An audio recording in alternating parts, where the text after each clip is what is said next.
All right. Hello, Ankit. Hi. Thank you.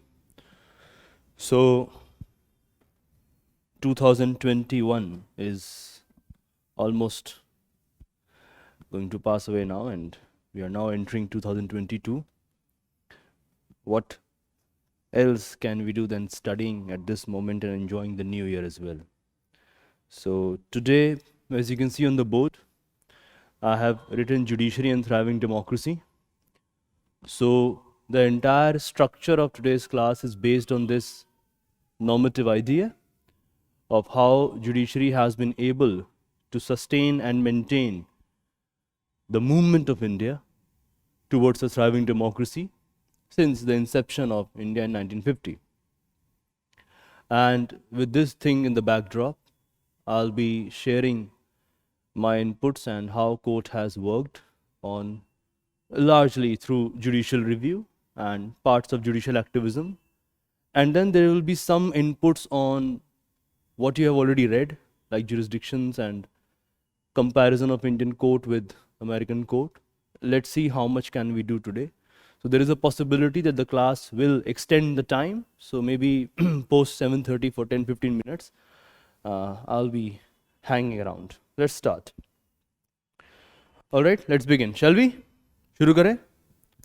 So I want to start with a question. And I want all of you to try and answer the question. It will be an easy question, not a difficult one. The question is about rule of law. This topic has come again and again, and this question was asked very recently in 2018. So the question is, it's a pre-examination question, and it reads like this. So, which of the following are regarded as the main features of rule of law? Main features of rule of law. Option number 1 is limitation on powers. Okay, the first option is limitation on powers. Option number 2 is equality before the law. Equality before the law. Option number 3 is people's responsibility to the government. And option number 4 is liberty and civil rights.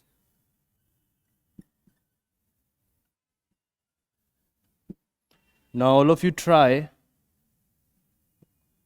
which among the following should be considered as significant aspect of rule of law. Is one part of rule of law, yes or no?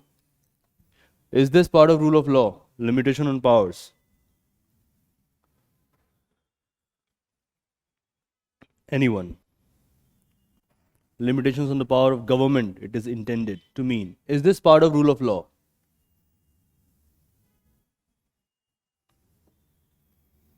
Yes or no?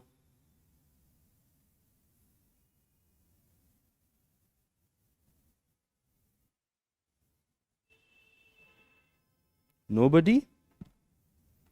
Not a single student can guess this. Is this part of rule of law or not?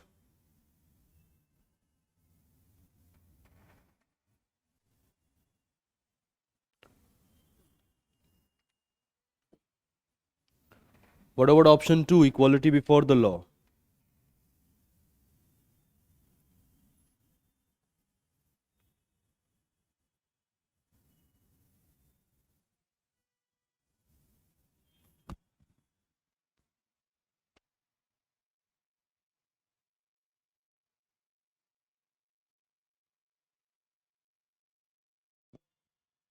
Anyone?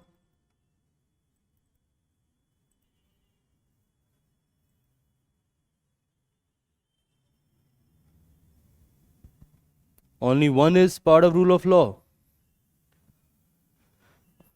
Okay, Sehwaj is saying the first is part of rule of law, not equality before the law. Rule of law has 3 prime attributes. Think more. if I have to choose 3 of these, which 3 are part of rule of law?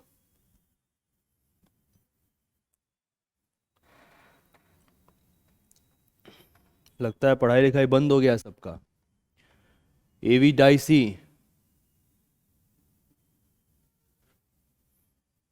3 elements of rule of law. Number 1, supremacy of law, which means limitation on the power of government. Number 2, equality before the law, which means this is also part of rule of law. And then A.V. Dicey came with a third aspect, that individual liberty has the basis of legal spirit. So definitely liberty and civil rights are part of rule of law. So option number 1, option number 2 and option number 4, these 3 are correct. Miss कर रहे हैं आप लोग? पढ़ाई revision बंद हो गया है या भूल गए हो? What is the matter?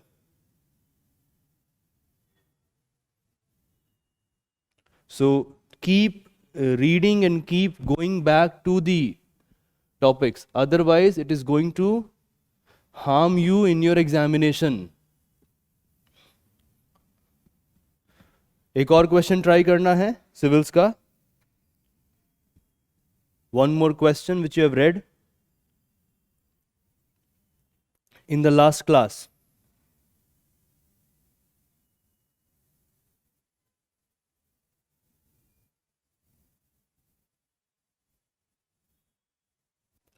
All right. I think you people are not interested in going through questions today. So I will just go with text of what I was supposed to cover in today's class. Anyways, let's begin. We are going to take a break of 2 minutes. There is some technical error. Some students are unable to join. We will start again after 5 minutes. 5:20 we start the class again. All right.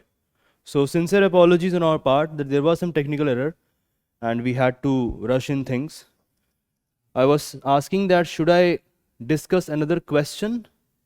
So for those who have joined now, let me just reiterate what I've already said. So the entire class for today is based on the larger theme of how judiciary in India has sustained and moved Indian polity towards a thriving democracy. And in that larger framework, I had discussed a question of rule of law, which I think many of you would have been able to answer. Some of you were not able to answer. I wanted to discuss another question, shall I? And then we start, because this we have already covered. You want to try one question? Okay, let's try this question. It's a very recent question. It's about Article 142. Okay, it's a question asked by UPSC. It's a long question, so I will be just writing the keywords on the board to make sure that you are able to discuss it amongst yourselves. So, with reference to the Constitution of India, this is what UPSC is asking. With reference to the Constitution of India, prohibition or limitations or provisions contained in ordinary laws. So, don't fall for these words. The first term is any kind of prohibition or any kind of limitation which is contained in ordinary law or which are contained in ordinary laws cannot act as prohibitions or limitations on the constitutional powers under Article 142. So they cannot act as prohibition or any kind of limitation on constitutional powers under Article 142. Do you recall what Article 142 is all about? Yes or no? Article 142. Yes? Its power to do complete justice. And now UPSC has given many options. Okay, the first option is about, so they are asking what this means. And the first option is about election commission. Okay, entire statement goes like this, that the decisions taken by Election Commission of India while discharging its duties cannot be challenged in any court. This is first option. The second option is that the Supreme Court of India is not constrained in exercise of its power made by laws of parliament. Second is about Supreme Court's power. Third option is about that in the event of grave financial crisis in the country, the President of India can declare financial emergency. So third is about Mr. President and financial emergency, and then you have one more option. Which of the following is correct? Even if we leave the fourth option. Is it first, second, third, or some other option? What does it mean? Article 142, which of the following option is correct? Option 1, option 2, option 3, or option 4, whatever it is. It's about state legislature in the question, it could be anything. Yes, exactly. That Supreme Court has unlimited discretionary power to do complete justice under Article 142. So, if you think about these questions, what comes immediately into the mind is that the question is being asked from the text of the Constitution, number one. And number two, that the nature of explanation provided in many of the guidebooks is not enough. Because the moment UPSC decides to give a difficult question that involves intuitive reasoning, you should not fail there. So that's why I have made sure that you are able to understand what Article 142 is all about in immense detail. Let's move forward. So the task today is to understand judicial review through some cases and some prime cases, to understand how judicial review and judicial activism are connected, and then also some cases, prime cases that we will be able to go through. And then I will discuss some aspects which you have already read and covered related to some jurisdictions, all kind of jurisdiction. And in the last, I will try to paraphrase and explain in lucid manner what kind of answer you should write. And for that, I'm referring to, at this moment, in my opinion, the foremost legal scholar. He's an authority on jurisprudence, Professor Upendra Bakshi and Professor Pratap Bhanu Mehta. They have been writing about Indian judiciary for long, so we will be referring to their article to answer this question in a good manner. How judicial activism has been able to sustain a thriving democracy and maintain a thriving democracy, or move India towards a thriving democracy, ever since the initial beginning of the basic structure doctrine. We will also go through in bits and part about basic structure, which I have already covered a lot. The cycle, when it will reach again to that class during preamble and amendment, then of course the new students will be able to get insight into it. For today class, I'll be limiting myself for this entire question only and not to the entire topic which has been covered. Okay, can we start now? Shall we start? Huh? Let's go with judicial review. Okay, are you all here? All right, let's begin. So the point is that when I'm asking questions or when I'm asking your interaction, it has more to do with that you people are attentive in the class. What will happen? That the moment you enter that examination hall, this class will help you. And when you people are not interacting or not responding, it turns out to be, sometimes it turns out to be like that you're not attentive. Or let's say that you're not able to grasp in a good sense. I don't want that to happen in the examination hall, because what we are discussing here today will be very helpful in that examination hall, or let's use a more literary term, in that battleground for clearing the Union Public Service Commission examination. Okay, let's begin. So the first thing to understand whenever you are referring to judicial review, and I have already discussed what it means in a brief manner, is that you have to keep in the background the idea of procedure established by law. The first thing, and I want all of you to keep writing what I'm writing on the board, because some things I will discuss, some things I will not dictate. Established by law. Now, if you think about this term, it has a specific meaning. So what is meant by procedure here, I have discussed in brief terms. Let me just reiterate what I have said, that it could mean how parliament, or let's say the legislature, is making laws. This is one meaning of it. It could also mean how, if I stretch it, it could mean that how executive is exercising its powers. Whether or not the exercise of power by the executive is based on the procedure established by law. The term by law here means the Constitution, what is written in the Constitution. To use a better phrase, let's say the text of the Constitution, the sole text. It could mean something more. For example, there are many spaces where often this text is silent. For example, if you think about impeachment of the President of India, the President can be impeached if he has or she has violated the Constitution. But what is the meaning of the term violation is not explained in the Constitution. The Constitution is silent there. In these circumstances, it could also mean constitutional conventions. Constitutional conventions plus let's use a term from British vocabulary, the spirit of law. Both can be added here. The spirit of law. The moment we move forward from what is just written in the Constitution, and here let's add one more thing, a very narrow interpretation of the procedure. If we move away from a narrow interpretation of procedure,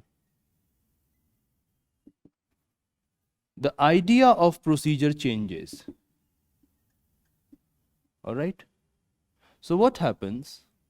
Instead of merely considering the Constitution as a text which is creating a form of government and putting in front of us how governance shall be done or conducted, we have now entered the realm of values.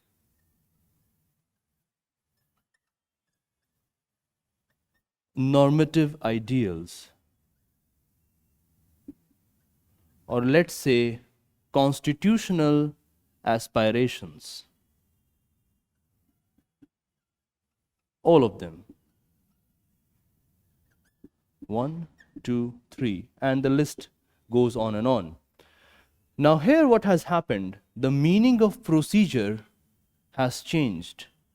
It has become broad, and by broad, I essentially mean value-laden. Why do we need to understand this? Comes from the basic fact in the Indian constitutional history and the way judiciary has performed in this country is that up to, let's say, definitely there are cases like 1973, and I will go back to A.K. Gopalan case, where even though the judgment delivered did not stop the executive action, but the judgment definitely conferred certain value-laden meaning to the Constitution. But here, during the first initial decades since independence, let's call it like after the commencement of Constitution, 1950 to 1965 and 69, and some people stretch it way ahead till 1975, till the emergency declaration, and even after that. So what happens that the functioning of the judiciary was very narrow, in a sense that judiciary was trying to create its own space in the newly formed polity. And that is why there was a claim that judiciary is acting in a very conservative manner, that the judiciary is not sensitive towards larger social democratic goals which this constitution aspires to achieve. Later on, what has happened with time, that there was certain addition to it. Addition in what sense? So now the judiciary was not seen as a harbinger of a conservative authority. Rather, judiciary transformed itself into a new role, and many reasons are responsible for it. One reason is that in the center, if you think about Indian polity, it has a centrist orientation. So there is a state apparatus, there is a government that keeps and makes the state alive or brings it into existence. So state is the essence, government is the existence of that essence. You can also think in these terms. With 1977 onwards, 1973 was a benchmark, a hallmark moment as well. But with 1977, 1979 onward, judiciary gradually started looking for its own course. It started creating a new space for this new institution, that even though the Constitution declares Parliament as a sovereign authority, even though the Constitution has given Parliament a lot of powers, even though the Constitution of India is about democratic accountability, but it doesn't mean that this polity is based on the polity of Great Britain. Rather, in this Indian polity, everything is guided, or let's say, to stretch it further, every institution is sovereign, every power is sovereign, every power can be exercised only within the limits of the Constitution. This is how judiciary entered and expanded the meaning of procedure with the Menka Gandhi case. And there, Justice P.N. Bhagwati made a very powerful statement that the Constitution is not expecting more procedures. To paraphrase that argument, that the Constitution is not expecting more procedures. Rather, the Constitution is expecting procedure to mean more.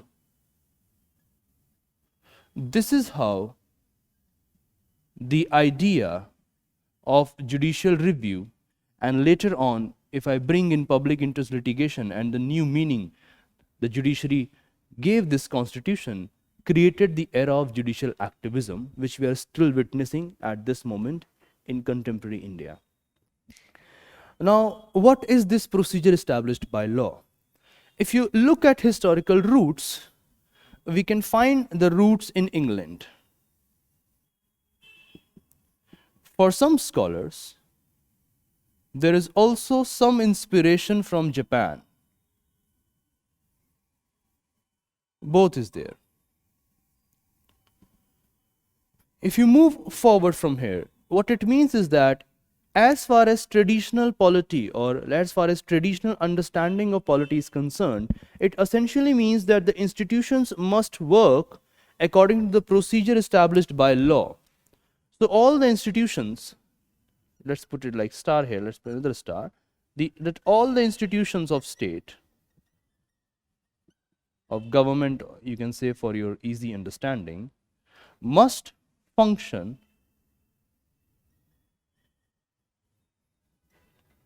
according to the procedure prescribed by law. This is another meaning of it. And then the court, the Honorable Court, and for here we can refer to both the Supreme Court of India and the High Court, that the court has to inquire whether the procedure is being followed or not. The third aspect to it, that here court is going to inquire whether procedure is being followed or not. So, if you think from a traditional understanding of polity, in comparison to the another process of due process of law, if I write it here as a separate box, if I write due process of law, which is widely accepted as a procedure, and ever since Madison and Marbury case, it has got this constitutional interpretation, here law and due process goes beyond the text of the Constitution. And here, the institutions are supposed to function according to this meaning, that institution must follow the due process of law. So it is not limited to procedure. And therefore, what is argued is that the courts here have more power because they are not confined to what is mentioned in the text of the Constitution. That they are not confined to only inquire whether procedure was followed or not. They can inquire procedure plus whether the particular law made was according to the ideals of law or not. And if you compare the other part, which is due process of law, in comparison to the procedure established by law here, what we find in traditional understanding, that the courts are limited to inquire whether or not the procedure is followed. Okay, so this is how this essential difference is made. And not only whether past laws are lawful here, the court inquires, but also whether they are logical or not, whether they follow the larger idea of law or not. And if you compare this with procedure established by law, we find that courts are limited by the procedures. But what has happened in the Indian case is that the court expanded the meaning of procedure. It gave it a value-laden approach, and that is why it is alleged that the court in India has actually used this idea of a value-laden procedure to bring in the powers that are present with the court in a polity which is based on due process of law. If we have to take a position at one level, we find that this idea could be right. But if you go deep down, if you figure out whether this is right or not, and we look at the way judiciary has used this expanded meaning of procedure established by law, we witness that actually it is not right to say so. Rather, the judiciary in India is limited by its own ruling through its own rules to follow certain principles while applying the broad meaning of procedure established by law. Any doubts so far? Anybody? Any doubts so far? Can you move forward? Okay, do you want to write this or have you written it? You want to write?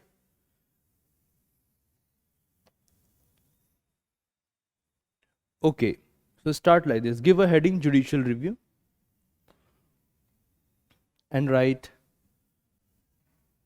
first subpoint, procedure established by law. Write procedure established by law. And start writing like this. In comparison to, right, in comparison to the judicial system, in comparison to the judicial system of United States of America, in comparison to the judicial system of United States of America, which is based on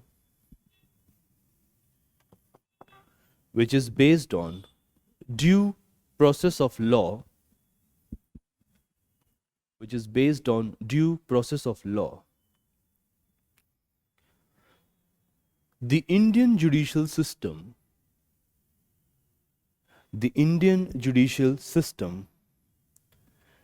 is based on the procedure established by law. The Indian judicial system is based on the procedure established by law. Full stop. Now write meaning of due process of law. Give a subheading, Meaning of due process of law. And write key points. Number 1.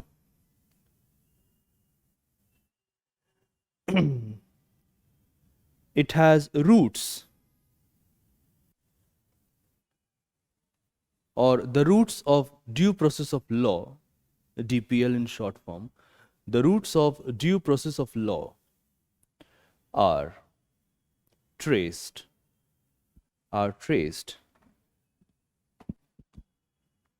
to United States of America. Are traced to United States of America. In bracket, Madison case. Write short form, Madison case. Second point in this, right? The judiciary is considered as more powerful. The judiciary is considered as more powerful in this system.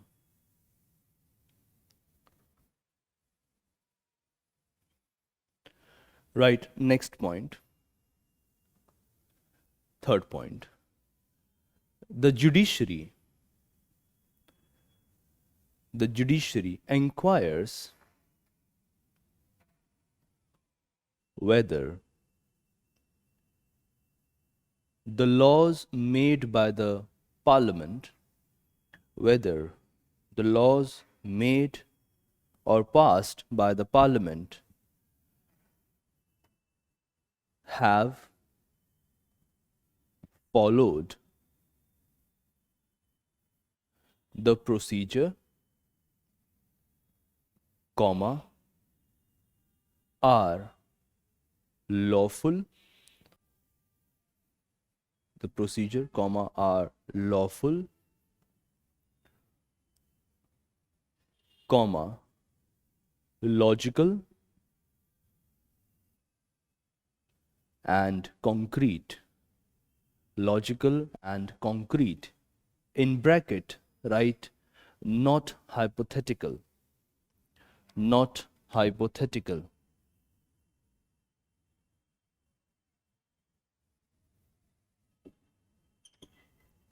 Give the next subheading, procedure established by law.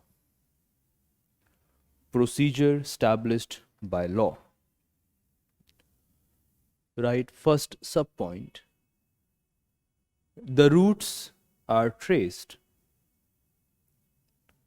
The roots are traced to Britain, and the roots are traced to Britain, and in some aspects to Japan as well.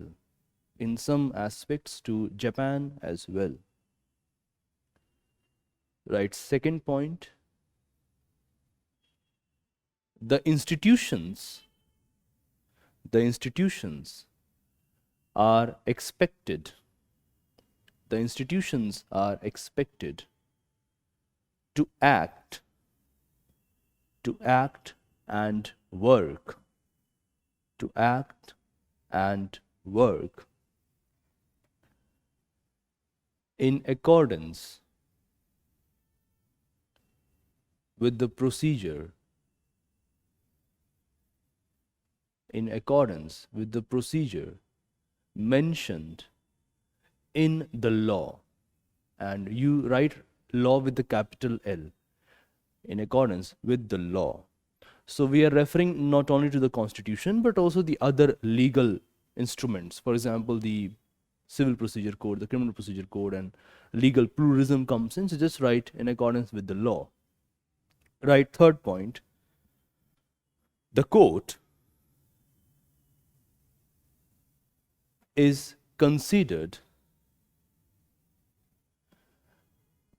as limited. The court is considered as limited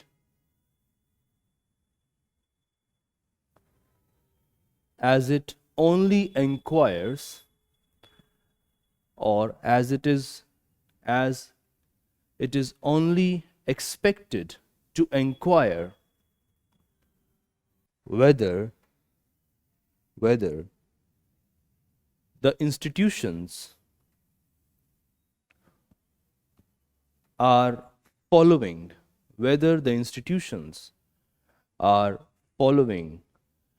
the prescribed procedure,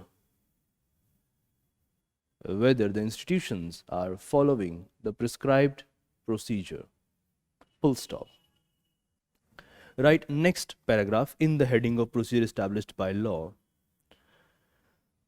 The Indian judiciary has expanded.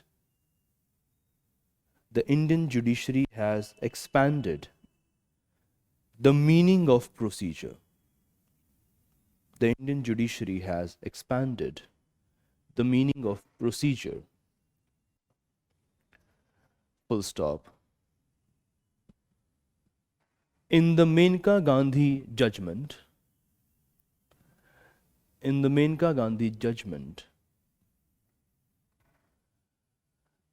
Justice P.N. Bhagwati,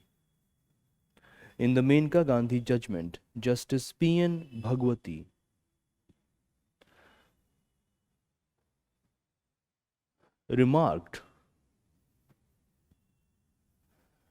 that the Constitution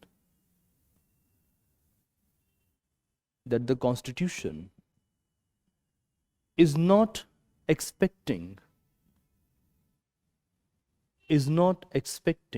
more procedures.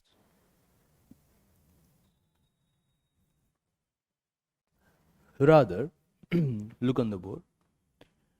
It is expecting the procedure,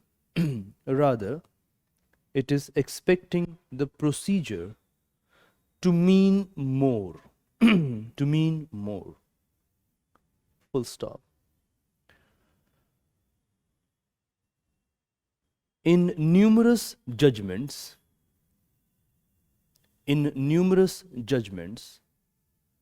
the court has provided a value-laden basis. The court has provided a value-laden basis to the word procedure.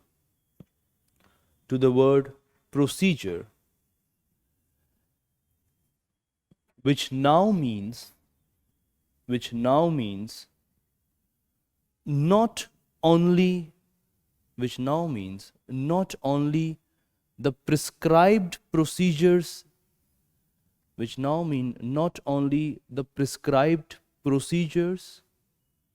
but also values, normative ideals, and constitutional aspirations. Normative ideals and constitutional aspirations. Within bracket, you can write preamble, fundamental rights, Article 13, Article 32, etc. Article 142, 136 as well. So preamble, fundamental rights, Article 13, Article 32, Article 142, etc. Full stop. And then write, however,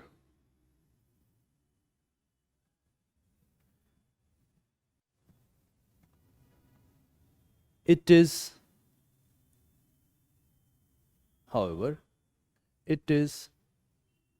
wrong to suggest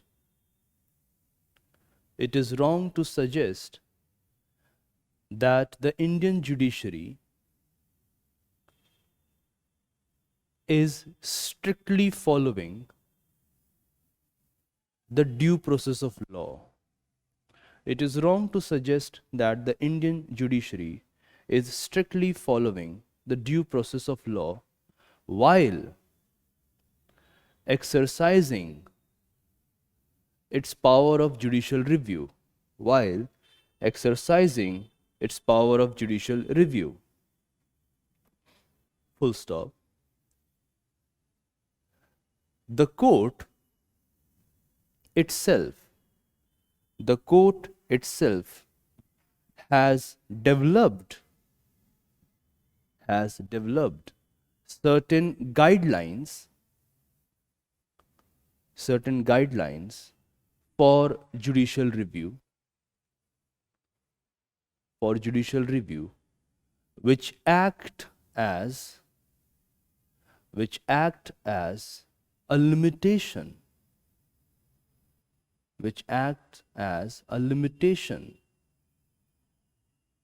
on exercise of this power,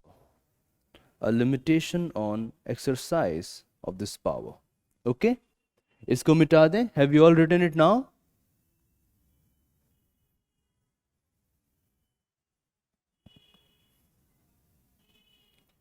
All right. Anyone else who has written it? And I hope all of you are also following the board. All right. So I'm going to wipe it now. इसको मिटाते हैं.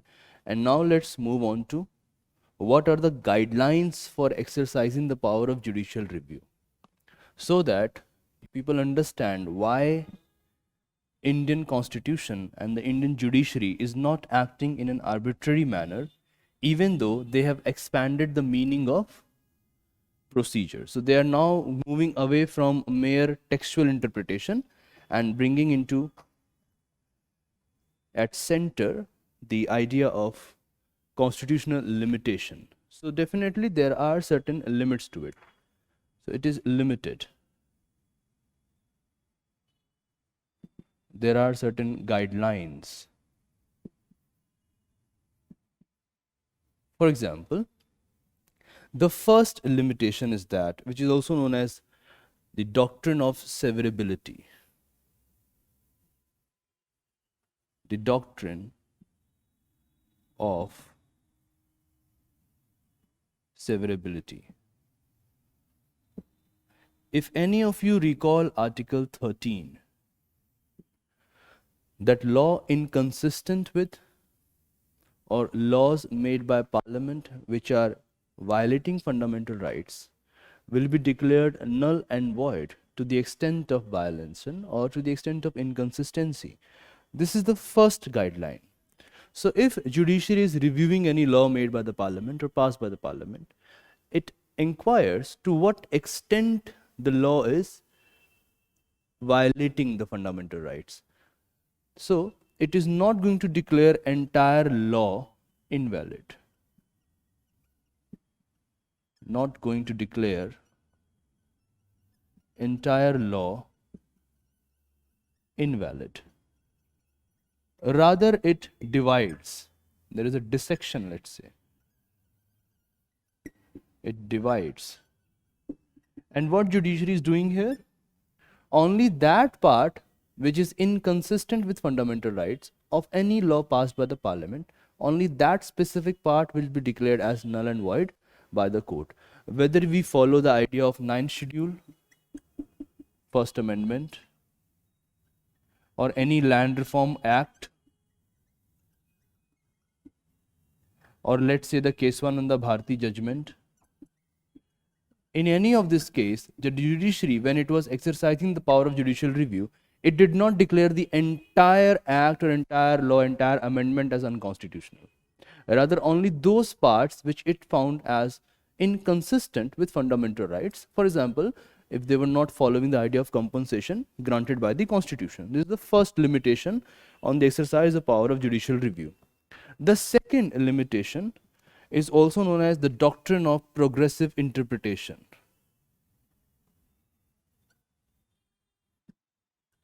And I want all of you to write this because there is no need to dictate it. Doctrine of progressive interpretation. So what is the meaning of doctrine of progressive interpretation?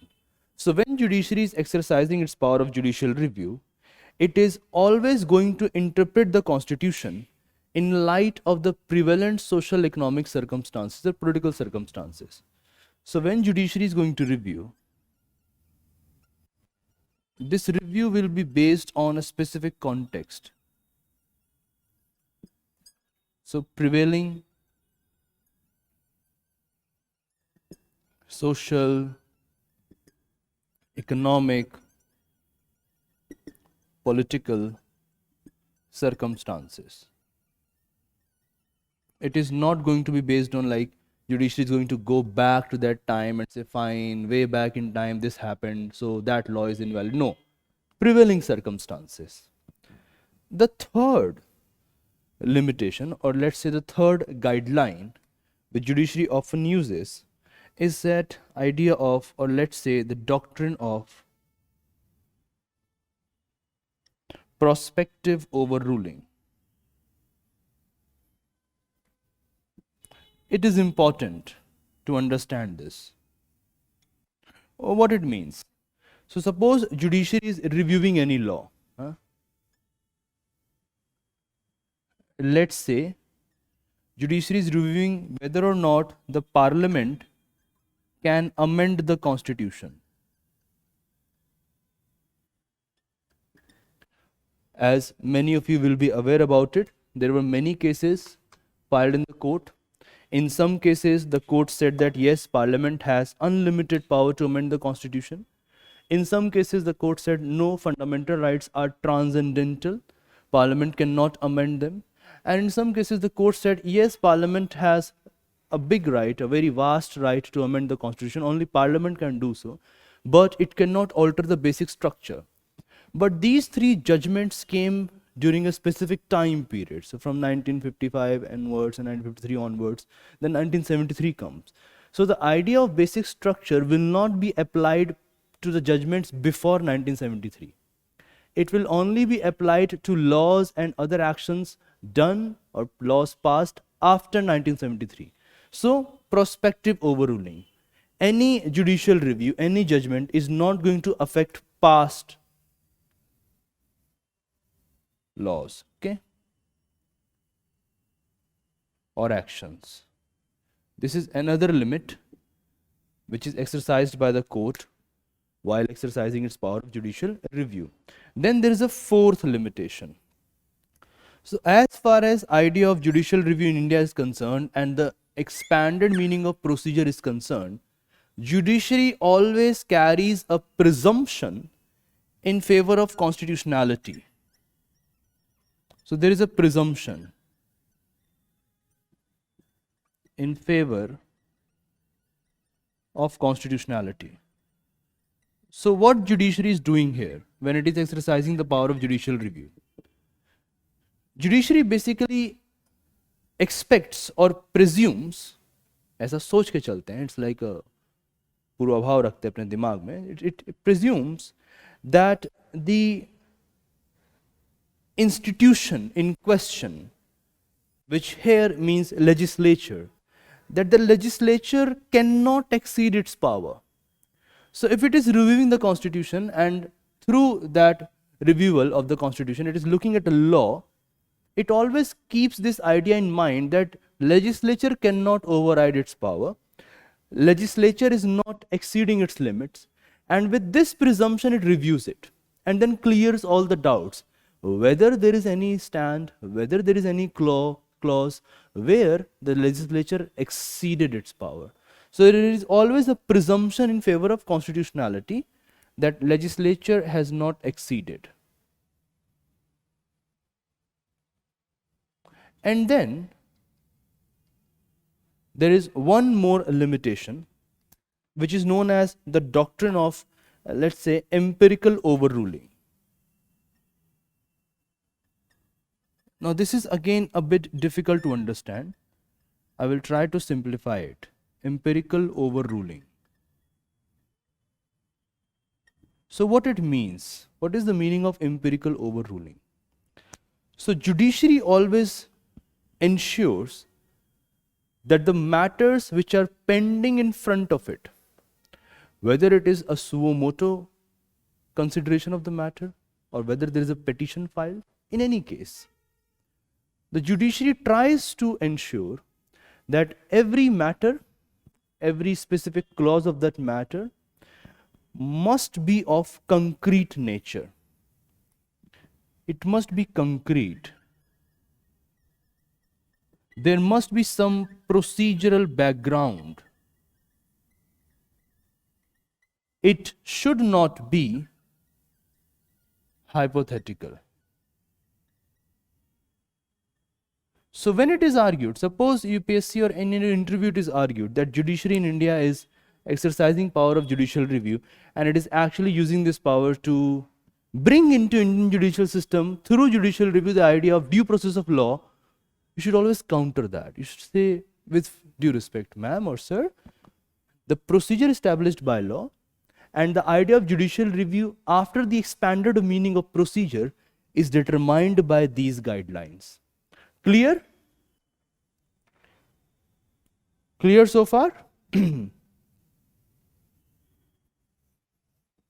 All right. Shall we move ahead? Anyone else? Any doubt?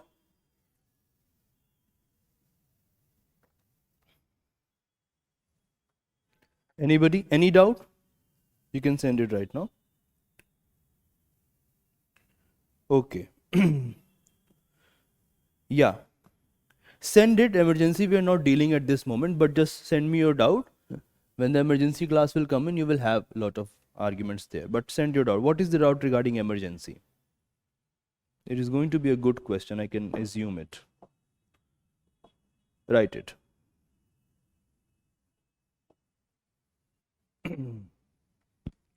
तब तक हम इसको मिटा देते हैं. Send your question.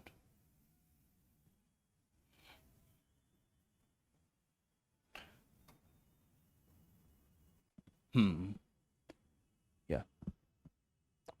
Okay. While he's sending his question, let me move forward. So what has happened in the Indian constitutional history?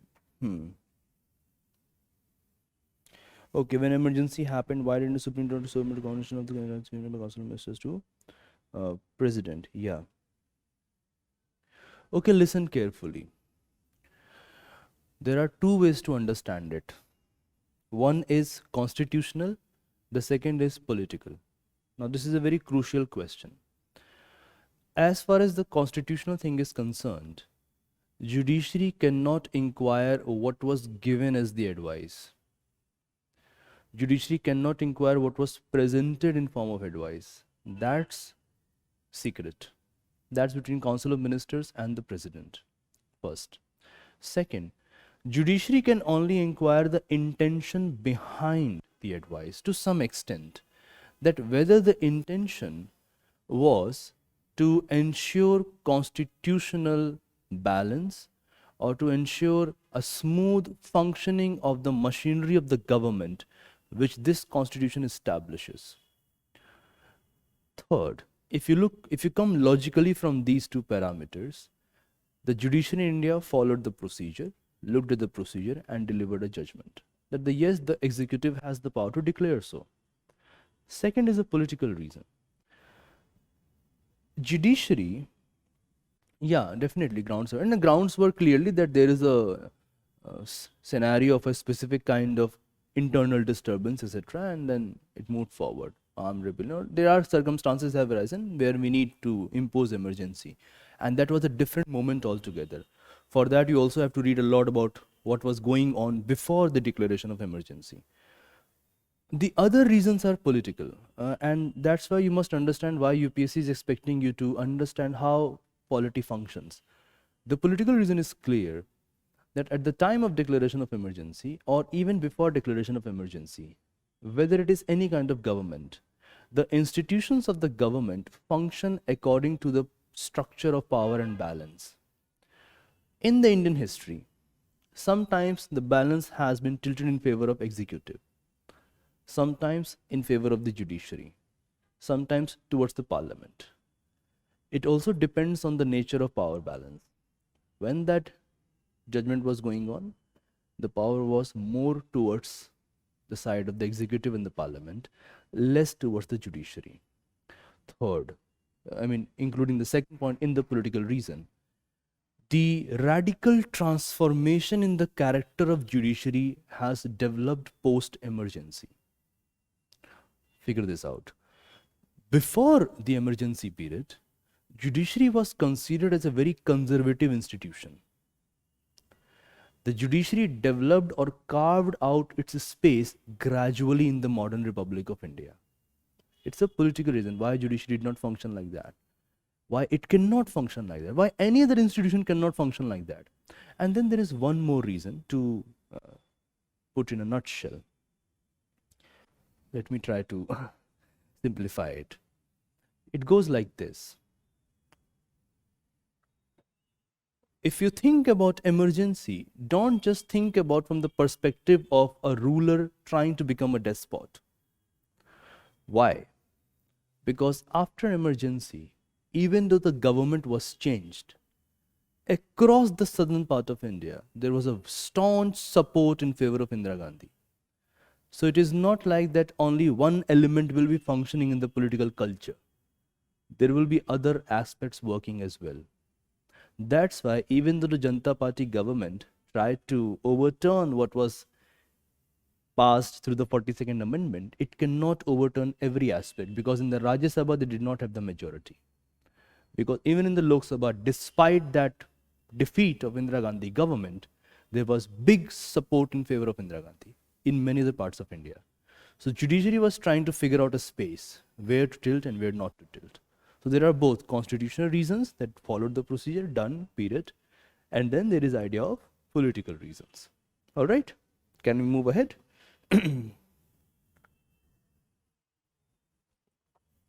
All right. So good question, a difficult question to answer, but my training has helped here, I can guess. All right, let's move forward. So if we think about this judicial review and how it has worked, a very significant aspect in the entire process of judicial review, and also if I bring in here judicial activism, which for a brief way, let's say an active part taken by judiciary in governance, or ensuring that the governance is based on a rule of law. This is how you should define judicial activism in a brief manner. I will definitely make sure that all of you write something about judicial activism in the way I want you to write it. If we think about this entire argument of how judiciary has worked and moved forward, then as far as your UPSC paper is concerned, you should always read it in a connection. Okay? I hope nobody wants a break. किसी को break तो नहीं चाहिए अभी? Good. All right. So we can simply keep on going. Okay. Thank you, Manjot, for the response. All right. So if judicial review means that the court can review any act of the parliament, made by the parliament, passed by the parliament, activism means more active role judiciary has entrusted itself with in the governance. Both are connected, and in both of them, this idea of PIL has become very important. Public interest litigations. Sometimes, for some, it is known as social action litigation. So we are going to merge it together to understand how these things have worked in different aspects of Indian polity. If I bring in the idea of public interest litigation, or I add it here in this class, it basically refers to petitions that protect the interest of public. Okay, so they are, let's say, in very simple sense, it refers to petitions which protect the interest of public. If I merge social action litigation with it, it refers to petitions which protect and further or claim or are aimed to ensure that the government performs certain actions for the governance. The government must perform certain duties. This is the extended meaning of public interest litigation when we look at from the perspective of social action litigations. It has its own historical roots in India, and through this the idea of judicial review and judicial activism both have expanded, or let's say judicial review has changed with public interest litigation, social action litigation and judicial activism. They both have strengthened the meaning and the idea of judicial review and the idea of procedure established by law. This is how the connection must be understood. If we trace the historical roots, let's trace the roots, then the first case which comes in mind is it's about Mumbai workers. It's related to Mumbai workers, and initially often many of you consider as that Mumbai is the city of Hindi film industry or Bollywood as they say in English, but basically Mumbai is a city of workers. So it was Mumbai workers versus Mr. Fazullah, and in this case Justice Krishna Iyer initially started the idea of activism.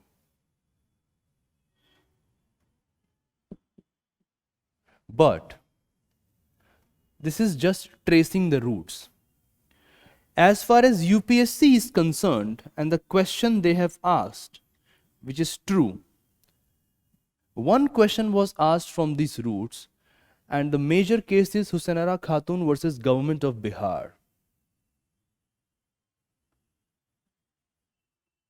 Husainara Khatun versus Government of Bihar.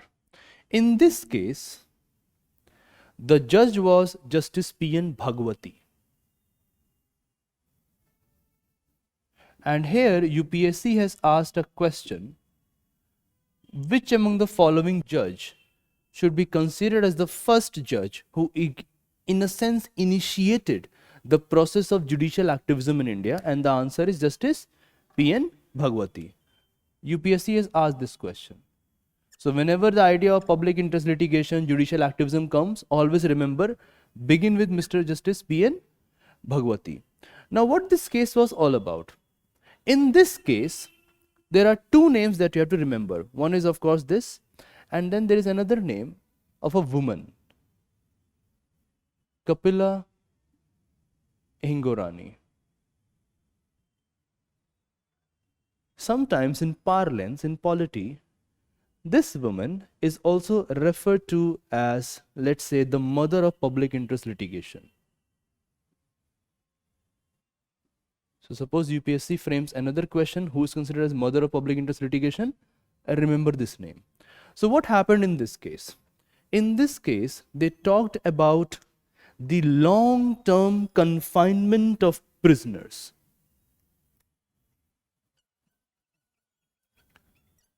Which means that many of these individuals, they were arrested, detained, put behind bars.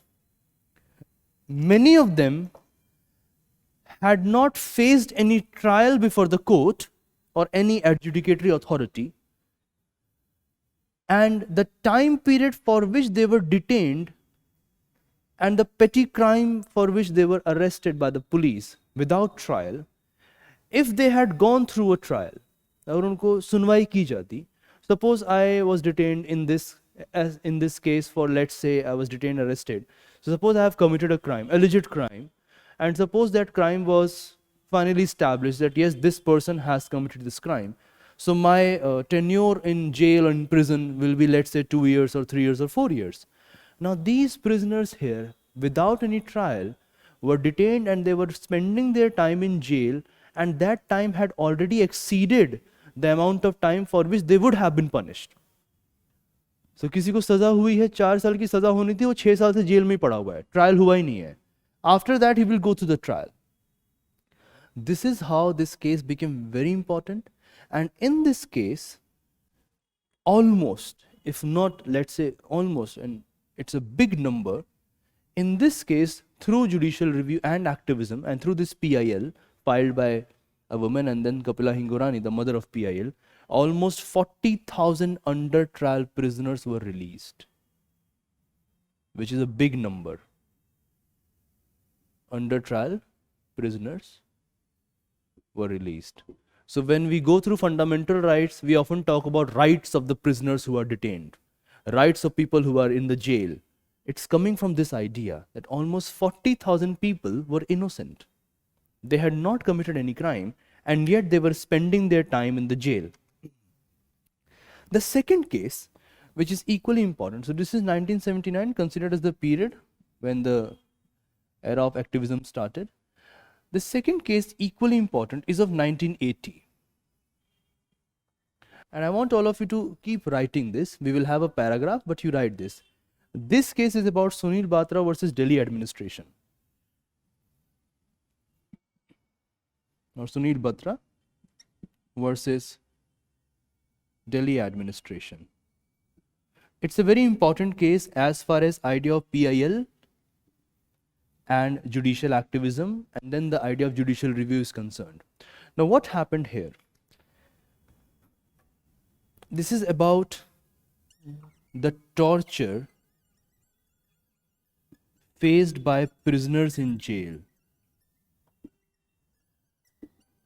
and it's a significant case. So are you people aware about this term torture? सुना है कभी torture क्या होता है? किस किसने torture term सुना है जिंदगी में अपने? What is torture? सुना है? कभी torture किया है किसी को? Have you tortured someone? How torture is different from let's say violence? Definitely आप सब लोगों ने किसी ना किसी रूप में torture किया होगा. मेरी पूरी मतलब मुझे इस बात पर भरोसा है that definitely you must have tortured someone in their life. Maybe some, if not physical, some other kind of torture. And we often do it during mistake we do it. So see, think about torture like this. Act it like a breather. So when we define torture, torture is a very calculated method of inflicting pain on the other. Think like this. मतलब ऐसे सोचो, बॉलीवुड फिल्मों की तरह ध्यान दो. So you have a person जिसको torture करना है, so you will say पहले ये नाखून निकालेंगे. Calculated, huh? You rip it apart. Then there is a pause, let's say 5-10 minutes का. Now that person is again coming and saying, अब ये वाला निकालेंगे. So there is a calculation, धीरे धीरे you will have, huh? And the agenda of torture is not to kill the person. If the person dies, if the body dies, torture is considered as a failed torture. The person should not be killed. The person must be tortured. The pain must be inflicted to get something out of it. Let's say some kind of information, let's say truth, etc., etc. That is what makes torture a dangerous thing. That is what makes torture inhumane. That is what makes torture against the principles of natural justice. What was happening in this case? That in this case, they talked about the torture faced by the prisoners in the jail, and you will be amazed to understand, now it is not considered as a method, but one prisoner sent a letter to the Chief Justice of India. So what happened in this case? A letter was sent to CJI. At that time, CJI was Justice Krishna Iyer. And Justice Krishna Iyer made this letter into a PIL petition. Now it is not done. Now they have stopped thinking about this letter as a method of petition. But at that time, Justice Krishna Iyer, seeing the gravity of the matter in hand, declared this letter as a PIL petition and started having adjudication on it. And then it led to establishment of a very important clause that human rights violation in the jail or in police custody is against the constitution, that one should not torture.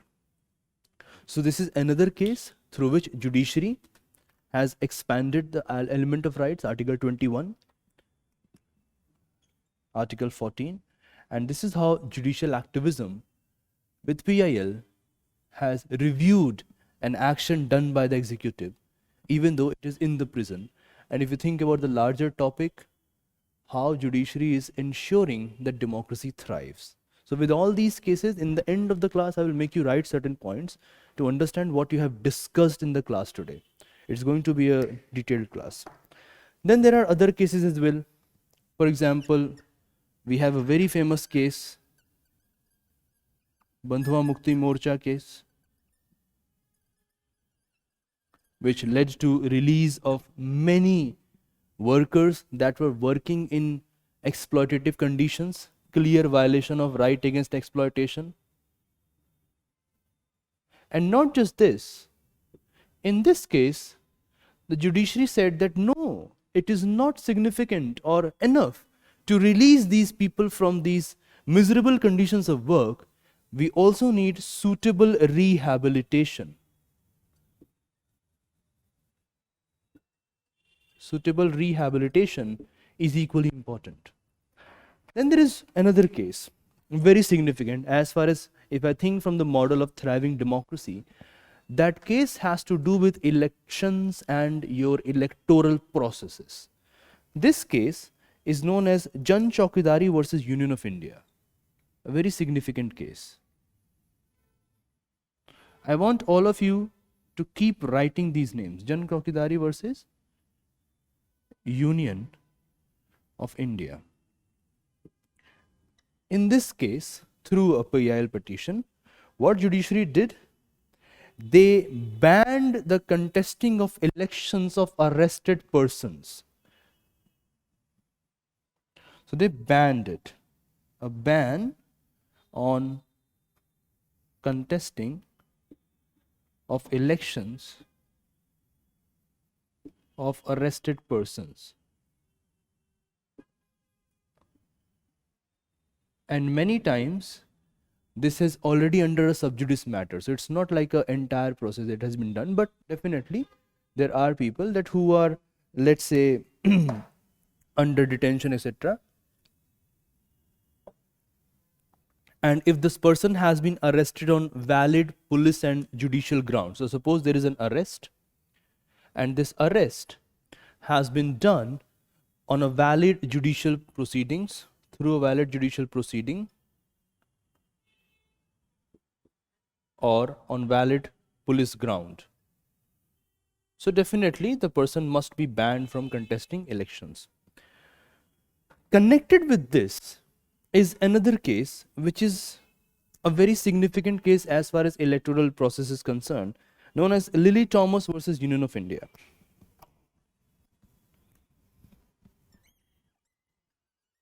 Lily Thomas versus Union of India. Now, in comparison to the previous case, this is recent and more significant.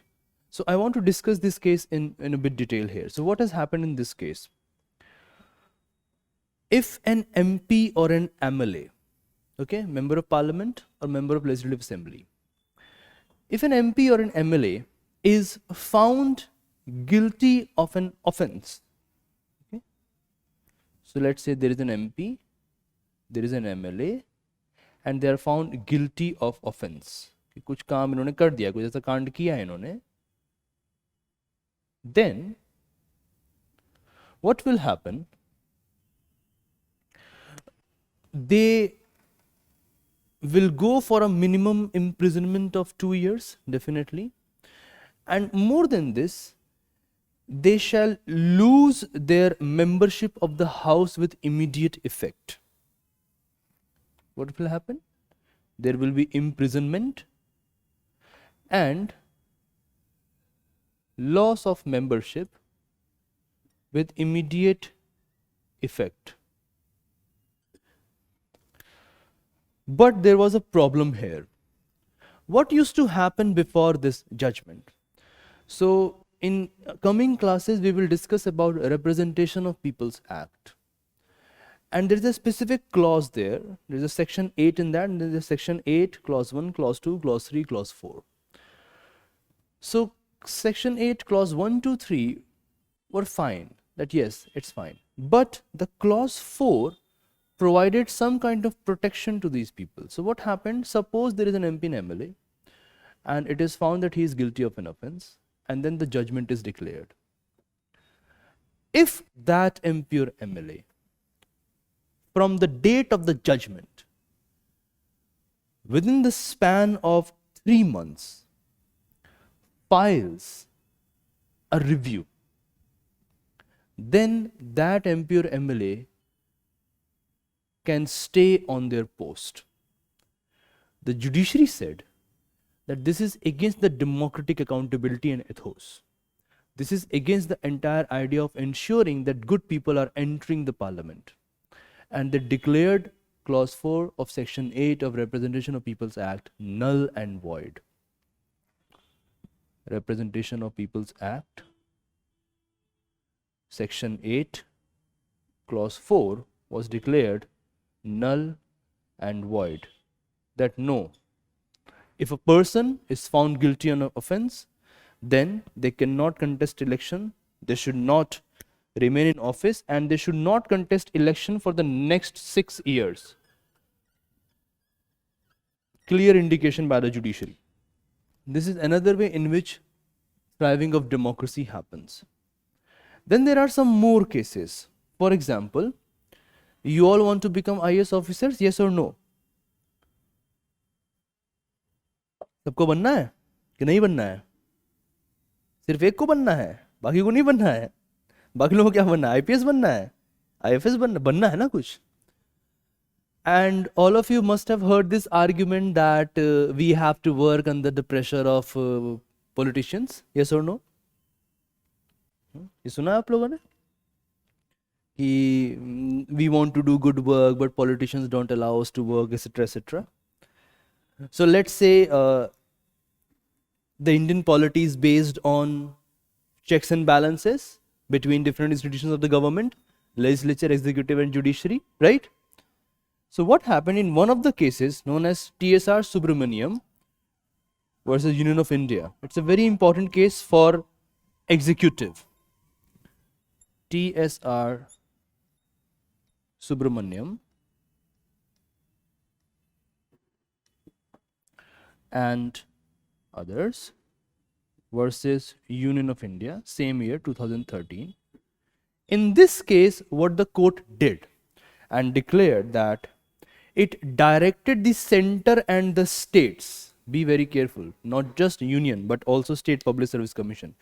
It directed center and the states to constitute a civil services board, that you must have a civil services board.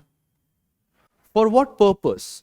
For the purpose of better management for bureaucrats, especially on subjects like transfer, promotion, rewards, punishment, inquiry, or any other kind of disciplinary action.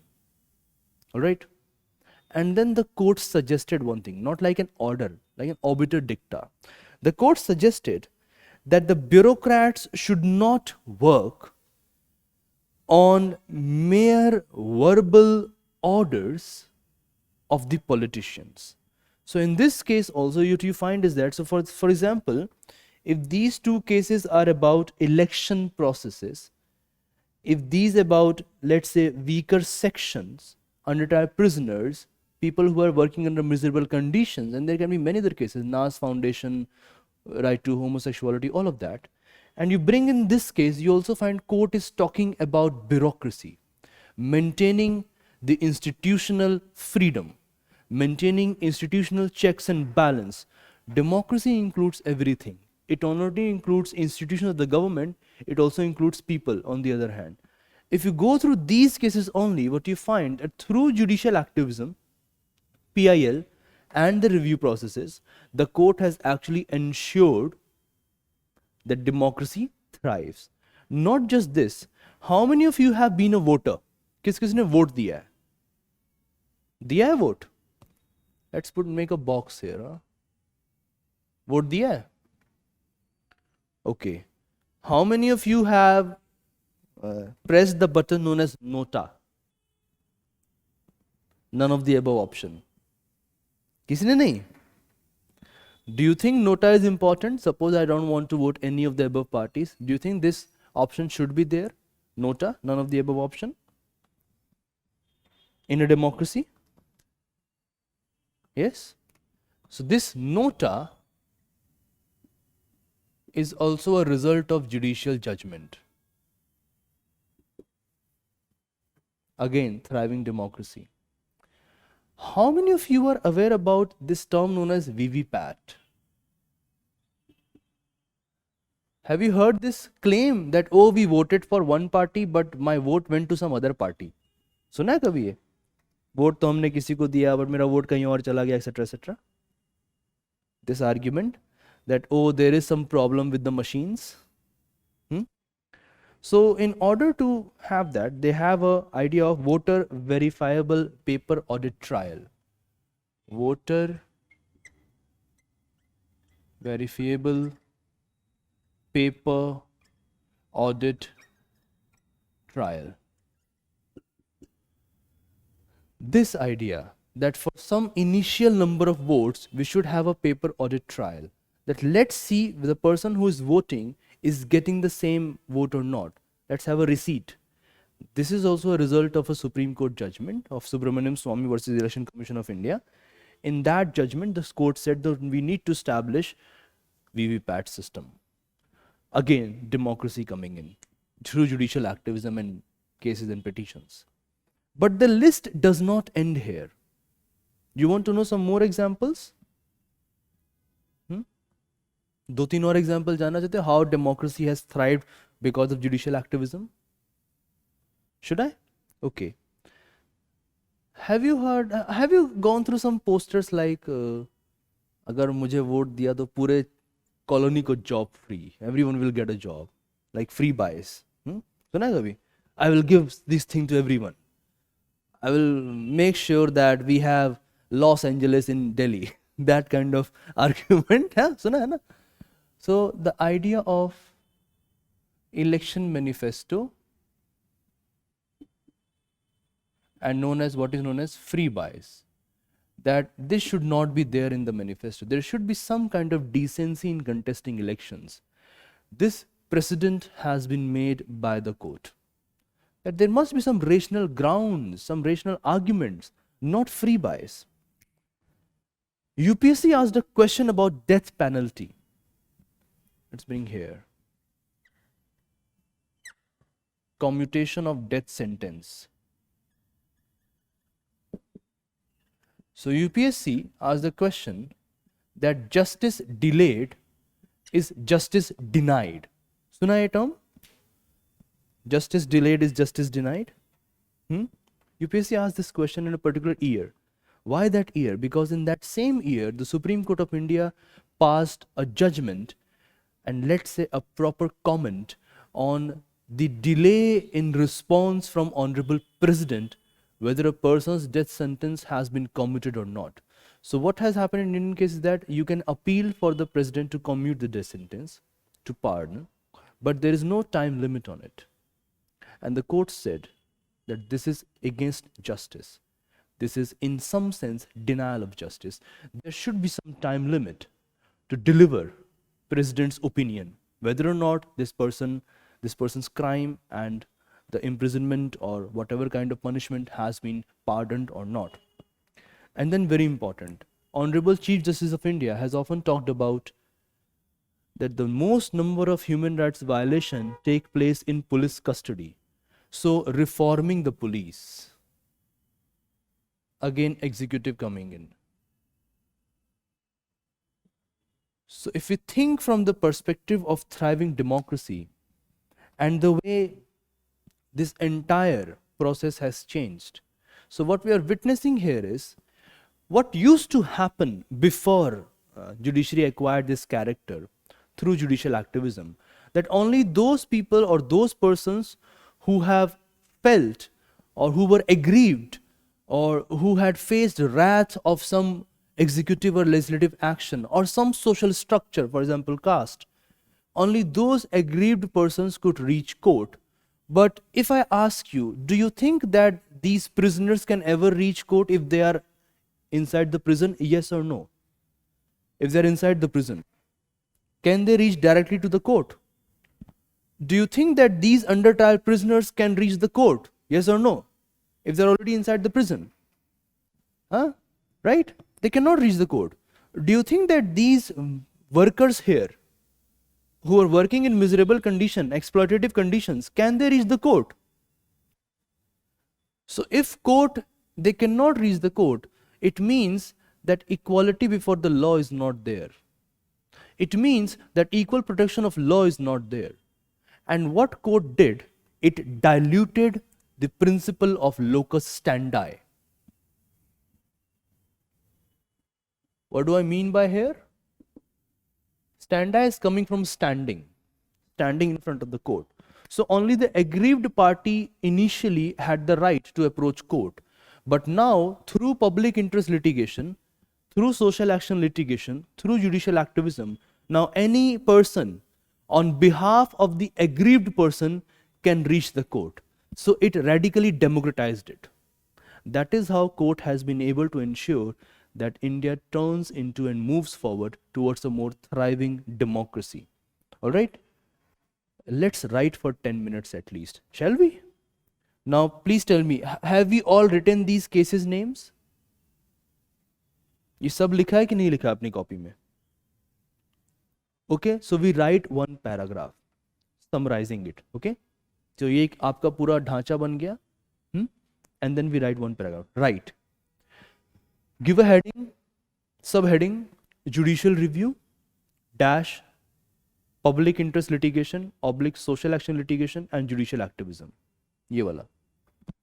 You can write in short form as well. Judicial review, dash, public interest litigation, social action litigation, and judicial activism. And begin writing like this. Start like this. Article 13 of the Indian Constitution. Article 13 of the Indian Constitution gives judiciary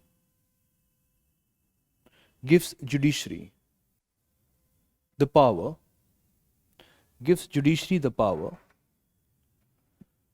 to declare any law made by Parliament inconsistent with fundamental rights,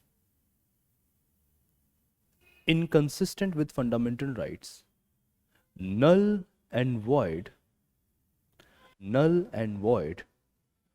to the extent of inconsistency.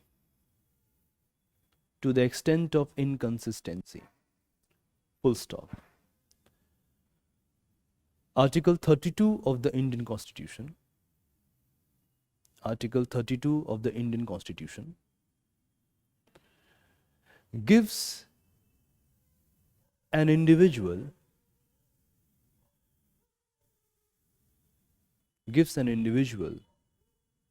the right to approach court, and in bracket write Supreme Court and High Courts both. But here when I use the term court here in this class, I am referring to the Supreme Court. To approach court for enforcement of fundamental rights. For enforcement of fundamental rights. Full stop. Through this,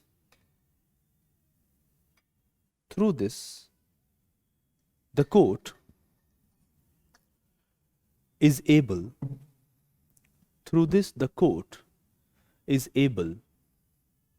to keep the executive, to keep the executive and the judicial bodies in check, that they are acting according to the Constitution or not. Then write full stop. The Supreme Court of India is the highest court of appeal,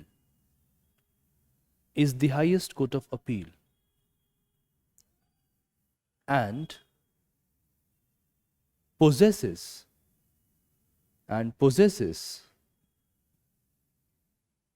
the extraordinary, discretionary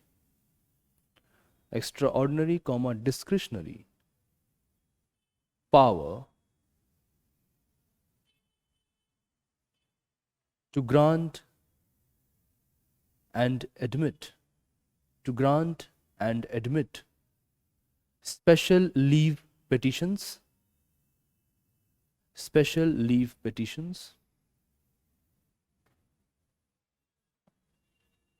and to do complete justice.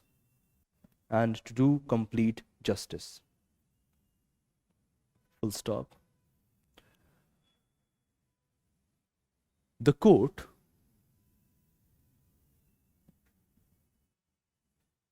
through a transformative reading of these articles,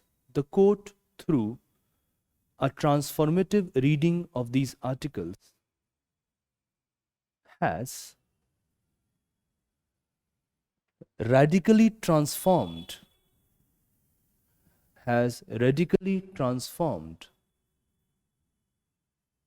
the process, the adjudicatory process,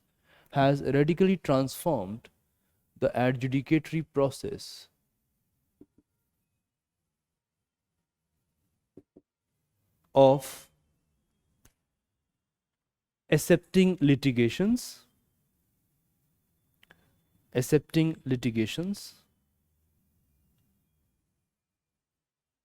and delivering justice,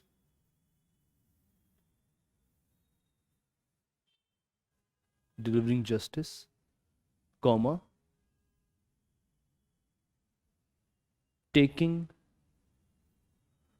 an active part in governance.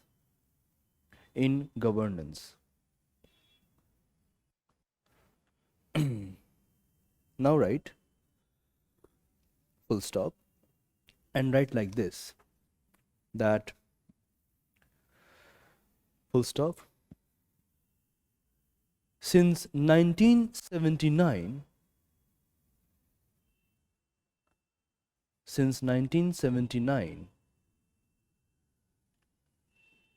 public interest litigations, within bracket write this definition, petitions filed in the court, public interest litigation bracket, petitions filed in the court to protect the interest of public,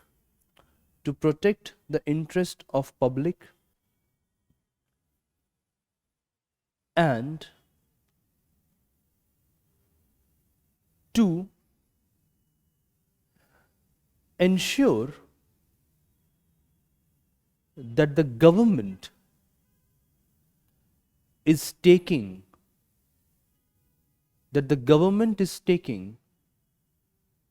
certain actions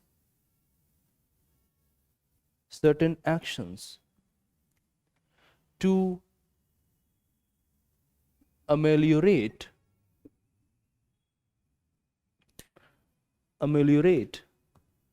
the miserable conditions, ameliorate the miserable conditions of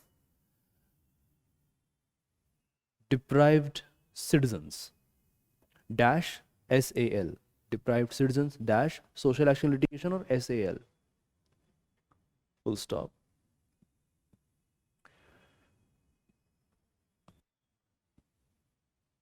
Public PIL, right, short form PIL, and reviewing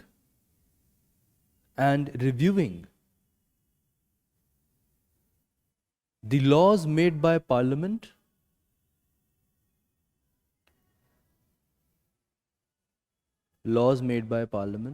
comma, executive actions,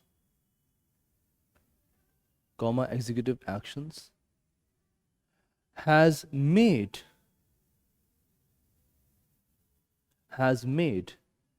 Indian judiciary extremely powerful,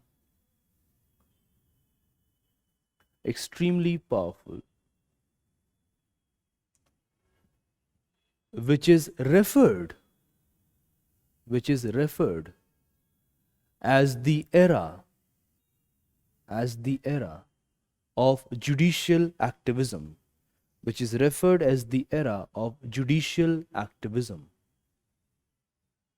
full stop. Now write, in numerous judgments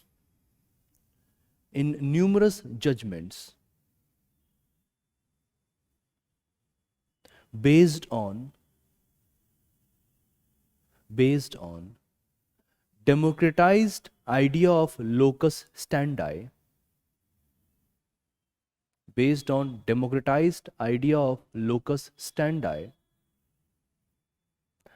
and constitutional interpretation,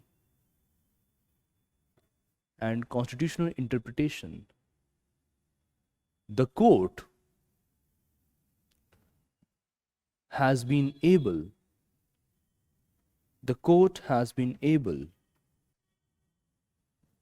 to strengthen the democratic foundations of Indian polity, full stop. These judgments range from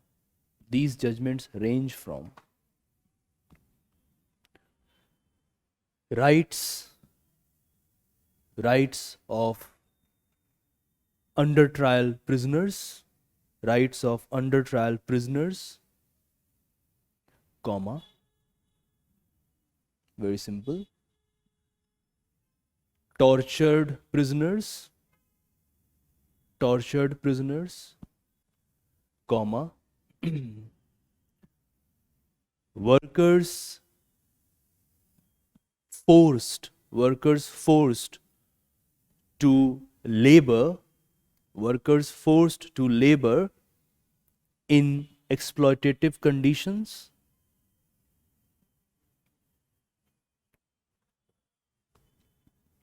comma, corruption in politics,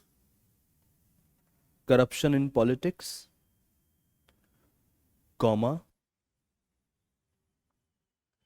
independent functioning of the executives, without political pressure,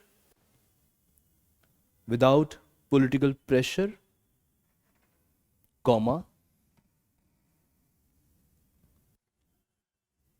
democratic accountability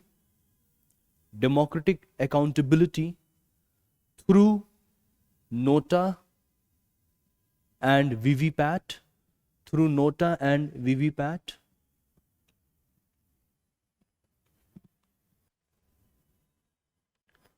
comma, time-bound justice,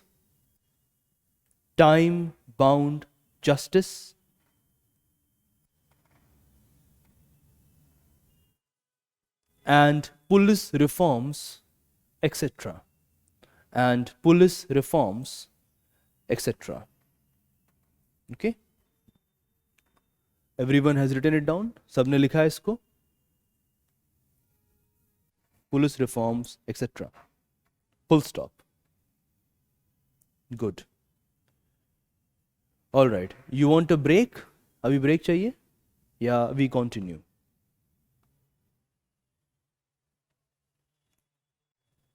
Continue. Let me have a audience poll. किस किस को break चाहिए? सब लोग continue कर. Okay, let's do one thing. You have been sitting here with 5:20 ना? Take a 3 minutes break, हाँ? 6:56 हो रहा, 57 हो गए. ओके, 7 बजे सब लोग मिलो. 7 o'clock.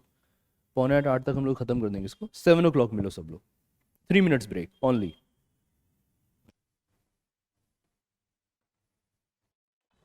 All right, come back. Everyone, mark your presence. Come back. Let's start. Yes.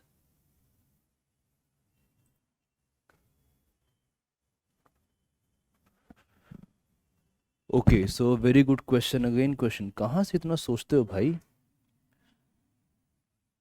Just a moment. Let me read the question. I read something about Vishakha. Do not execute prescribed Supreme Court police reforms guidelines. Okay. Difficult question to answer, Nakul, but thank you for asking this question. ठंड लग रही है. So on Vishakha guidelines, there is no established law per se, but the Supreme Court established certain guidelines which are followed. And if they are not followed, there is not contempt of court, but it is against the declaration by the court. We use this term that the court has declared this. And that's why definitely actions are taken, and that is why they have to work for it. Second, on police reforms, remember, when the court delivers a judgment, for example, Olga Tellis case has a specific terminology known as, meanwhile, let me just, isko mitate rehte hain. So in the Olga Tellis case, there was an idea that court has given right to work, okay? So livelihood, right to livelihood is part of Olga Tellis judgment. But definitely not everyone has the livelihood right.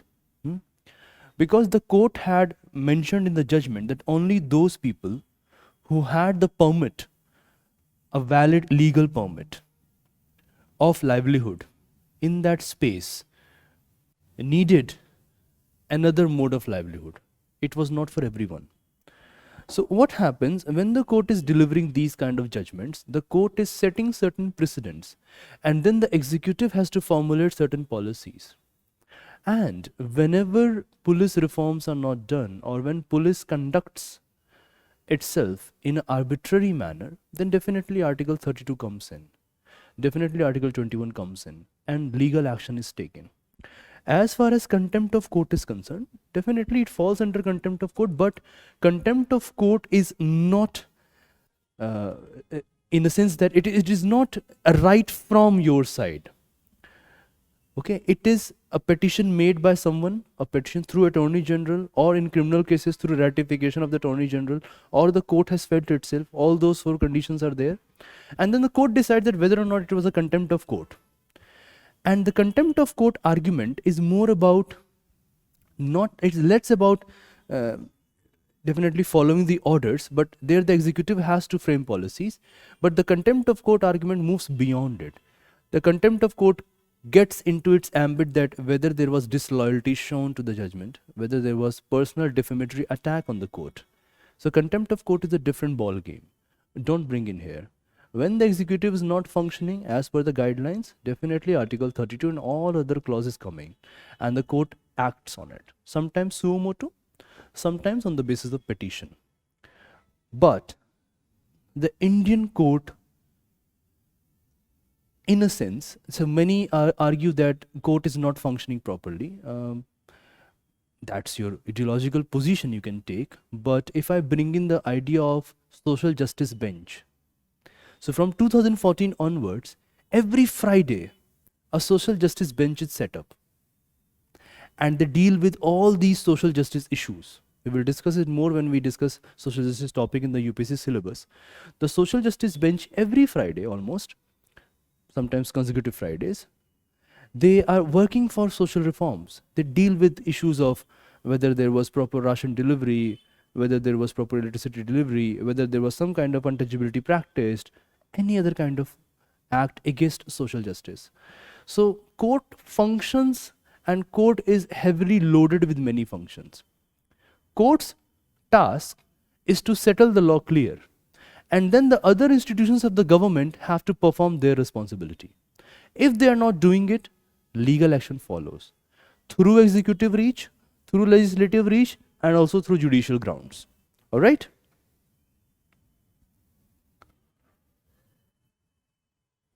Shall we move forward? Good question. Another very good question in the class. Questions.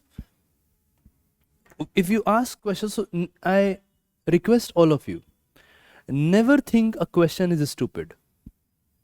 And never think a question is not that good. Each and every question has something to offer.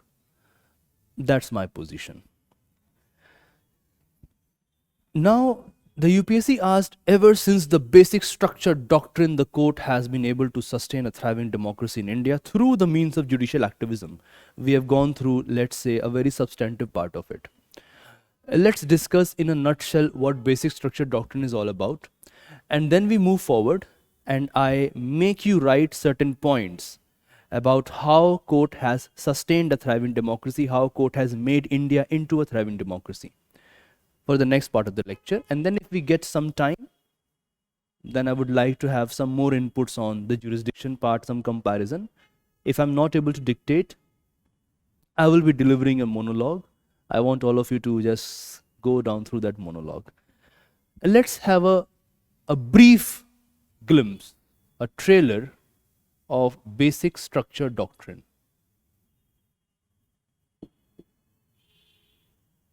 So what is this basic structure doctrine all about? If you go into the genesis of this doctrine, our neighboring country has a lot to offer. And I'm mentioning Pakistan. Way back, before the Indian judiciary started exploring this world, so how this thing works like this. So there is a term known as Judicial Universe. Now what this universe is all about? So if you read a judgment, it's like a PhD thesis, 500, 600, 1000 pages judgment. In those judgments, the court is referring to a variety of sources. One of the prime source is the text of our beloved Constitution,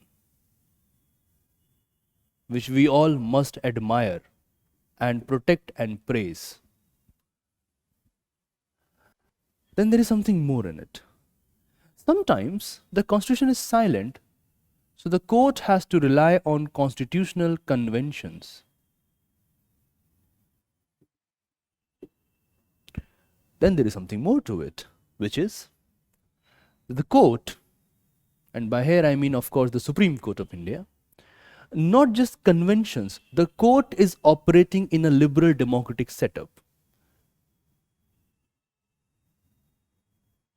What do I mean by here? What do I mean by this? If you look at the historical development of the state apparatus, especially from, let's say, 18th century onward, which you will read more in your history class, here only polity part, then this idea that there will be a modern state which is a specific and a peculiar kind of authority, distinct from both the ruler and the ruled. Distinct from both ruler and the ruled. What do I mean by here? You people, all of you aspirants out there, want to become, let's say, IAS officers. So you will be part of bureaucracy, permanent bureaucracy to say, and then permanent executive to use more conceptual term, basically part of executive. Let's bring E here. Let's bring legislature here. Let's bring judiciary here. If you go across the world, you find iterations of the same kind of setup. So in United States of America, we have similar setup. We have a legislature, executive, judiciary. In Britain also, we have a system of governance, even though it is not based on a proper separation of powers or doctrine of separation of powers. But there is institutional mechanism to ensure that certain institutions are doing the legislative work, certain institutions are doing the executive work, and certain institutions are doing the judiciary work. Come to India through experience of colonialism. We got this setup, a colonial state, and through independence and commencement of constitution, we made the structure of state democratically accountable to the people of India. But the structure remained the same: legislature, executive, judiciary, and then distinct from the ruler and the ruled, which means those who are going to enter the government and those who function as the government. The government means executive. They are not entitled to that seat. You cannot go out and say, oh, I am an IAS officer, my daughter or son will be an IAS officer because I am an IAS officer. No. Your daughter or son or any other gender will have to go through the same procedure of preparing, writing the examination, taking the examination, interview round, training, and then employed anywhere or deployed anywhere. People who are going to enter government per se, let's say the government in power, political power, they cannot say, oh, my father was the prime minister, I'm going to be the prime minister. No, you're not entitled. We are not living in a monarchy. We are not living in an oligarchy. This state apparatus is distinct from you and me. We just come in, barge in, work, get transferred, get retired, someone else come in. This is iterated all across the world. And that's why when we say that at the entire world level, it's a liberal democratic regime. We are talking about a liberal democratic regime. And what happens in this universe?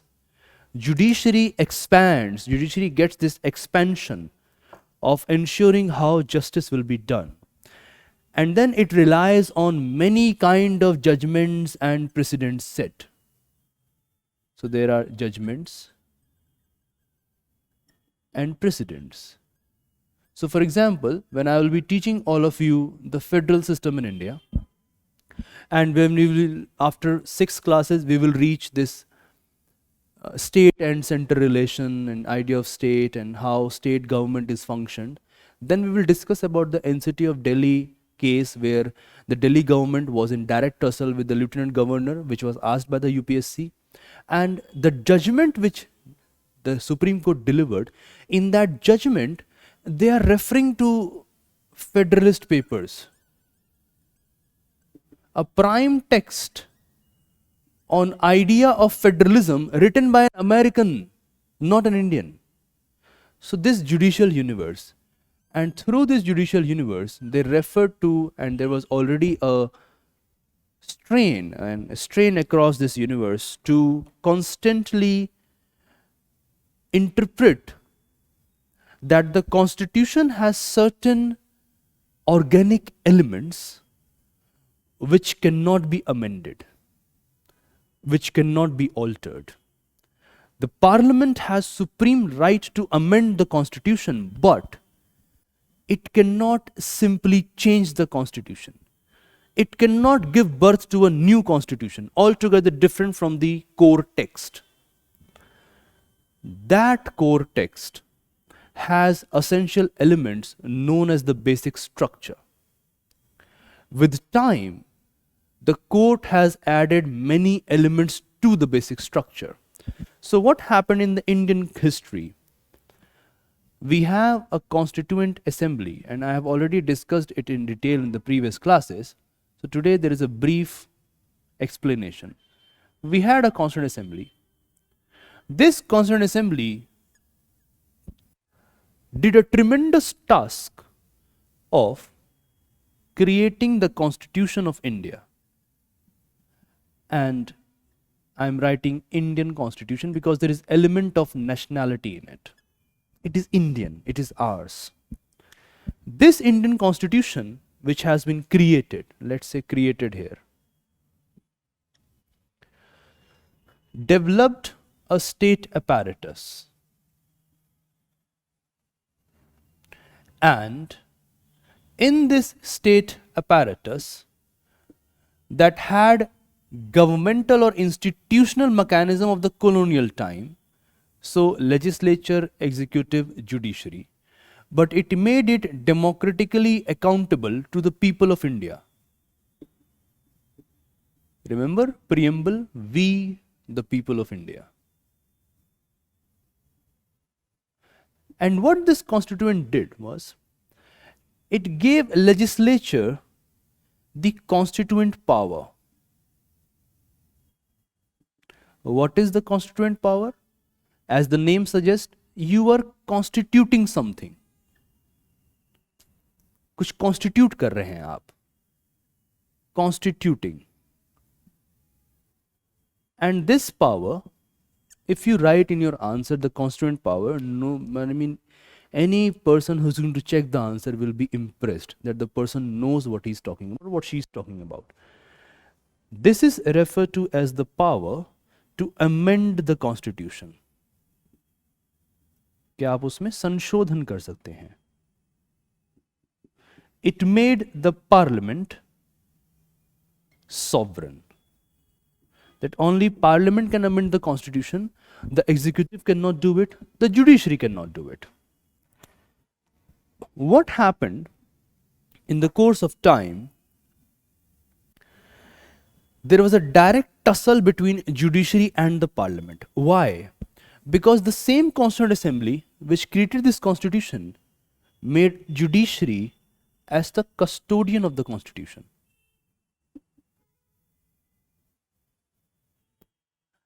Especially custodian of fundamental rights, because the task of constitution is not just to give or create a form of the government or structure the government. The task of the constitution is to limit the government. And by this we mean executive here, and in India we both find combined, or both of them. So for example, your fundamental rights, especially Article 13, 32, and then how executive or how laws are made, etc. Then sometimes people bring in DPSP, but they do not limit. They don't limit. UPSC has asked a question here as well. Whether DPSP limit the legislative and executive action? No, they do not. They are just like a guideline. They have to follow it. They must be followed. So fundamental rights, they definitely limit the government. Keep always this in mind. This is a UPSC question. They have asked it many times. But custodian, also let's bring in Article 136, Article 141, majorly Article 142 I'll bring in here. Article 131 can also be brought here, etc. What happened? That the court said, fine, the Constituent Assembly made you the sovereign authority to amend the constitution, but it has made us the guardian of the constitution. So we find a tussle between two institutions of the government. Now the parliament was saying at that time, the legislature, that we were the Constituent Assembly. We have made this constitution. We know what we wrote. And the court said, yes, you were, but you are not the Constituent Assembly.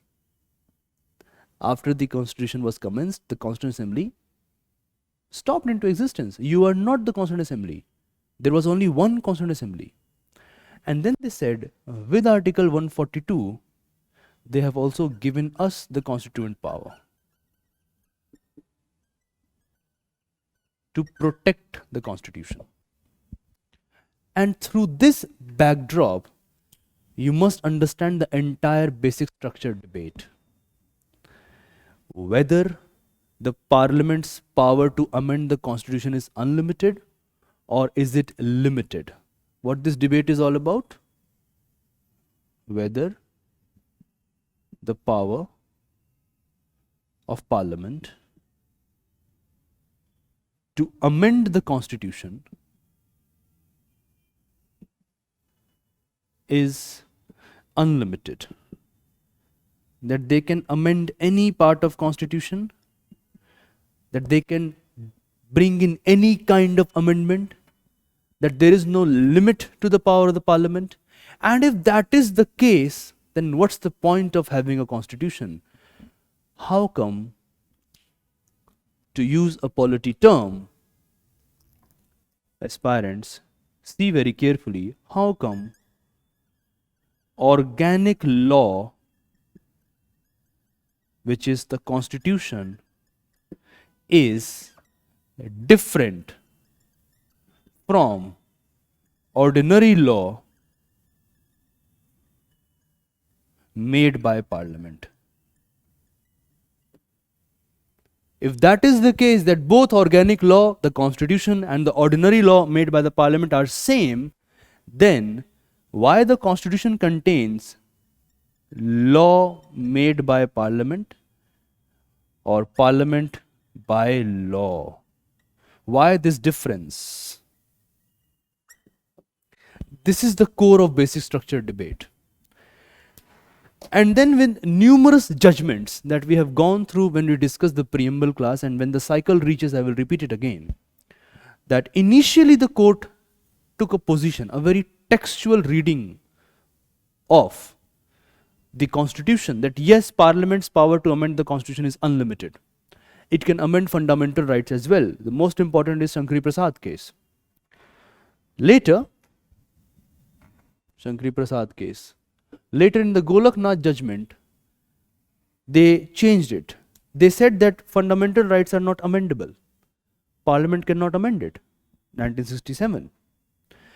Then 1973 comes and they develop the basic structure doctrine. So what was happening in the 1973 cases? What was happening is that the parliament, to ensure that the social reform policies should not be prolonged because of litigations, parliament through first amendment, and actually that was Constituent Assembly acting as the parliament, the first parliament of India. Through first amendment, they brought in the 9th schedule. Another UPSC question. This has been also asked. 9th schedule. First amendment. UPSC question here. My classes are full of questions. So this is another question they have asked. Always keep in mind. And they inserted new articles in it through first amendment. Inserted the schedule that any law which is put in the 9th schedule will be outside the purview of judiciary. At that time, the court thought that yes, parliament is sovereign, they can amend it, etc., etc. And they declared that yes, parliament's authority is infallible in that sense. But things changed. The court started having its own space, its own place. And with time in the Golaknath judgment, the court said that no, parliament's authority to amend the constitution is limited. They cannot amend the fundamental rights. Fundamental rights are transcendental in nature. And in 1973, the context was the Kerala Land Reforms Bill, which was put in the 9th schedule by the parliament on the request of the Kerala government. Shankari Prasad, who was a, let's say, manager of a trust, a kind of religious trust, he reached the court, and court amalgamated many numerous cases around it. And the Shankari Prasad's part was that the people who were fighting on behalf of him, they said that he expired recently, so this could come in the question in the next year. They said that if parliament's power to amend the constitution is unlimited, then what's the point of having a constitution? And if it is not unlimited, then what are those essential traits which are beyond the amending power of the parliament? As far as Golaknath judgment is concerned, the court had said that Article 368, Part 20 only explains the procedure. It has nothing to explain about the power, which was challenged through some amendments, and then they said that yes, it also concerned the power. And then in the Keswanand Bharti judgment, the court took a very radical turn. The court said 3 or 4 things. On this part, as far as thriving democracy topic is concerned, 2 things are important. First, the court said, Parliament can amend any part of the Constitution. It can amend fundamental rights as well. So yes, the Constituent Assembly has given the constituent power to amend the Constitution to the Parliament, and it's a sovereign authority. The second point is more crucial, and they said, but amending the Constitution doesn't mean entirely changing it or bringing a new Constitution. It doesn't mean replacing the old with a new Constitution. So, Parliament can amend any part of the Constitution, but it cannot alter the basic structure. In addition to this part, they further said, and you must keep this in mind, that the basic structure has no mention in the Constitution. This has been asked by the UPSC as well. Basic structure is not mentioned anywhere in the Constitution. Basic structure is a judicial invention, just like the collegium system. All right? And the court said, what is part of basic structure? What constitutes basic structure? The court will determine time to time. So the court kept with itself a lot of power. And with time, the court has included many things in it. Republican character of the Constitution, principle of federalism, rule of law, fundamental rights, directive principles, some words, some values in the preamble, etc. And with numerous cases like Vaman Rao, Tsr Bomai, they further added many more elements, like the power to amend the Constitution is also part of basic structure. The court can review that as well. Judicial review through Kohilo case, another question asked by UPSC, is part of basic structure. So this is how the court has ensured. So what has court done?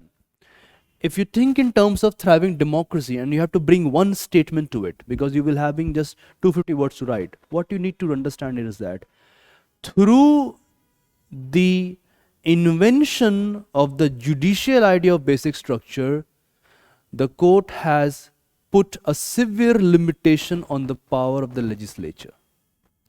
That's it.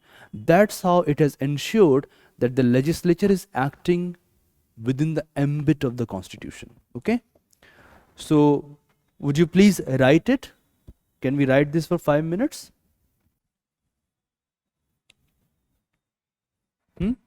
Shall we? Please write. Start writing like this.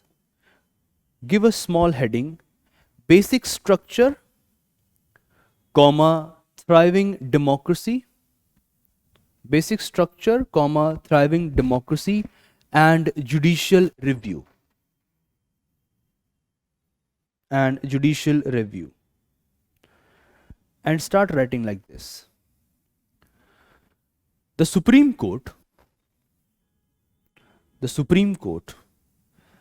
has exercised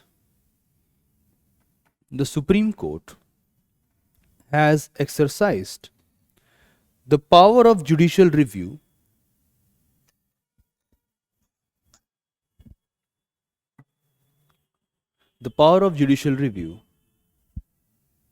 since the commencement of the Constitution. Full stop.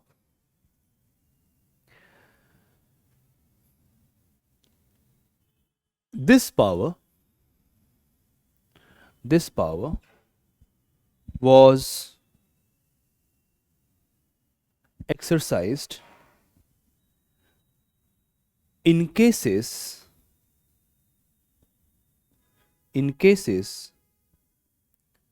dealing with the power of Parliament,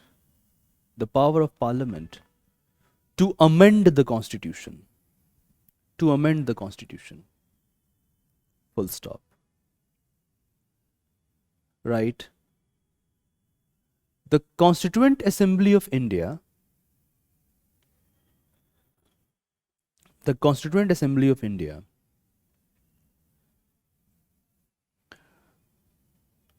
through the Constitution they created, the Constituent Assembly of India, through the Constitution they created,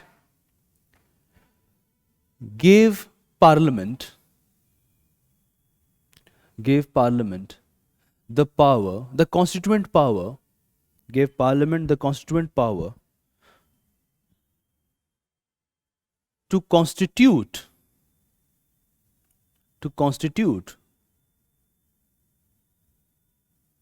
through amendment procedure,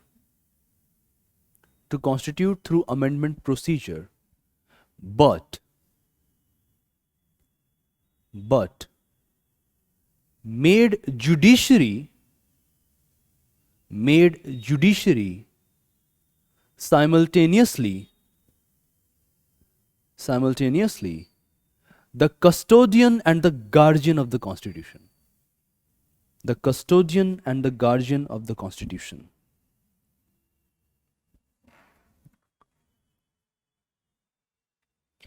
Full stop.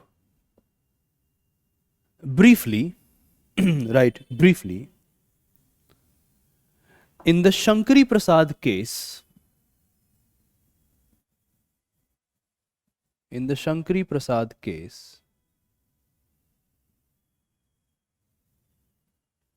the court declared that Parliament can amend any part of the Constitution.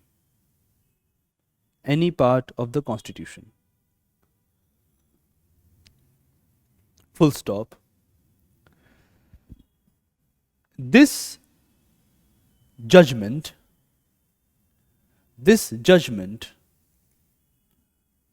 was overturned, also in Shankari, right, 1951 in bracket. And then right, this judgment was overturned in the Golaknath case.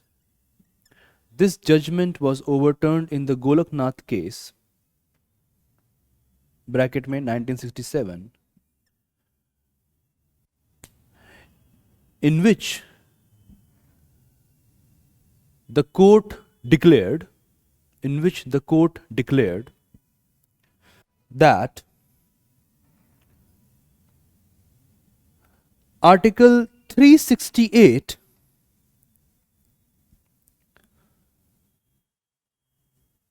does not confer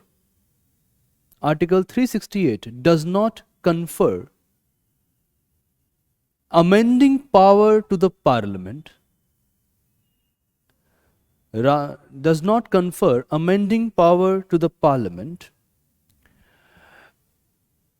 and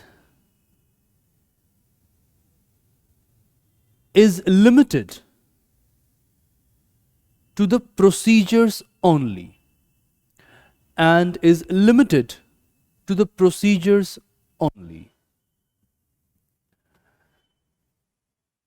Full stop. In this judgment,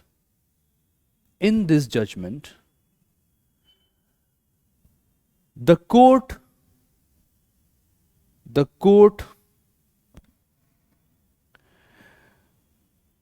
made fundamental rights,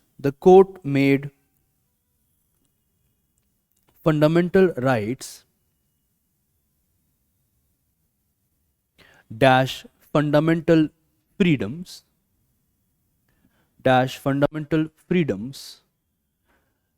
and spaces to exercise these freedoms.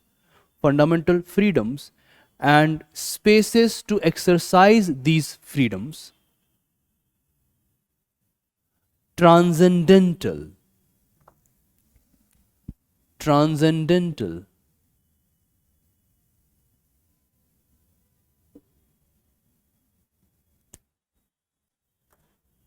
comma, beyond the reach of Parliament's amending power. Beyond the reach of Parliament's amending power. Full stop.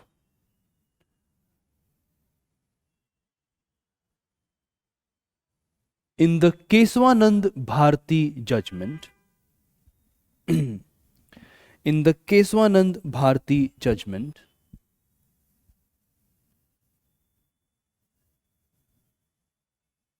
Keswanand Bharti judgment, bracket right 1973, the court invented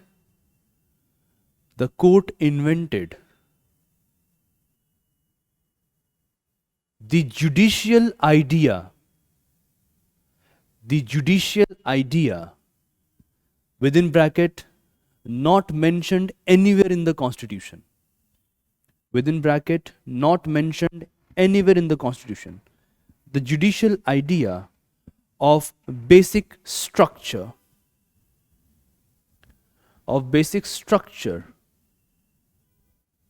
which means that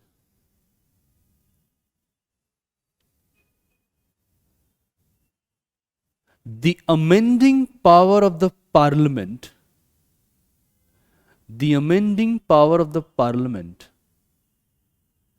is not equal to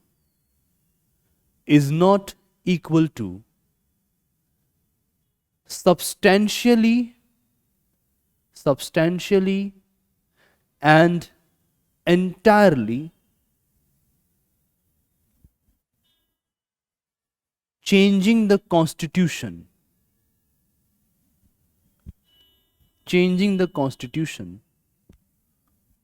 or altering it against its core elements. Full stop. These core elements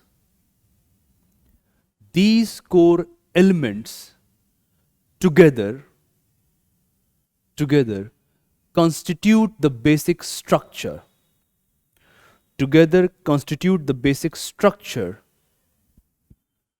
Which court will elaborate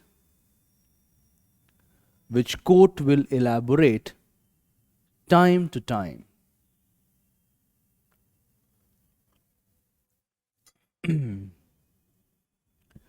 Full stop.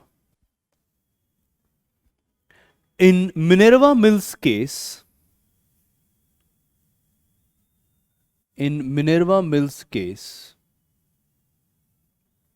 okay, right, 1980,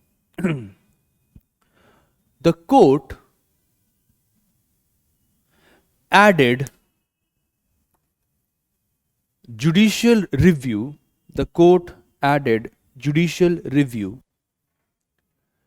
into the basic structure,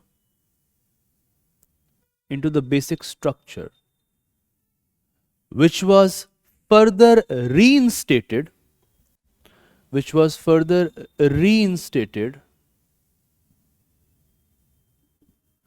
in the Coelho case. Coelho, in the Coelho case.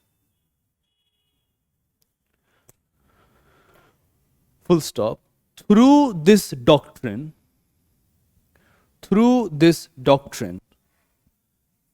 the court has put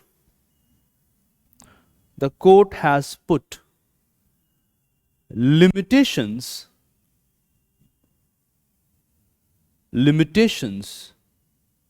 on the arbitrary exercise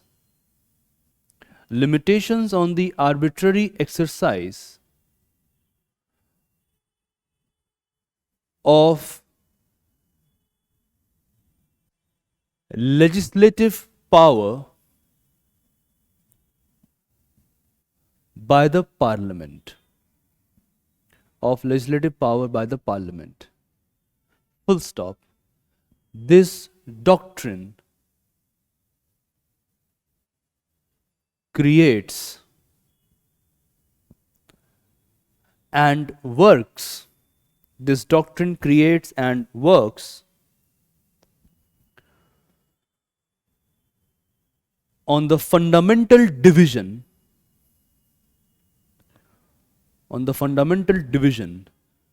between organic law, in bracket write the Constitution, and ordinary laws made by the Parliament.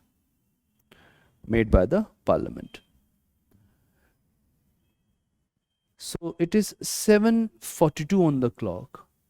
Can you people stay with me for next 15 minutes? I want to make you all write some pointers about thriving democracy, some 7 to 8 points. Can you?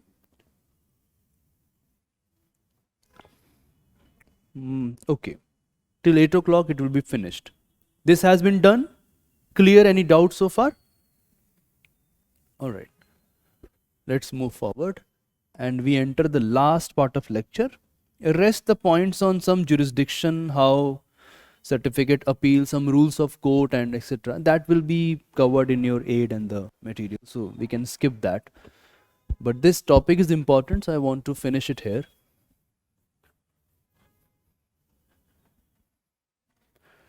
So what has happened with this judicial activism? So there are some positive aspects, there are some negative aspects. Let me bring in here. If we look at the positive aspects, I want all of you to write this because this I will not dictate.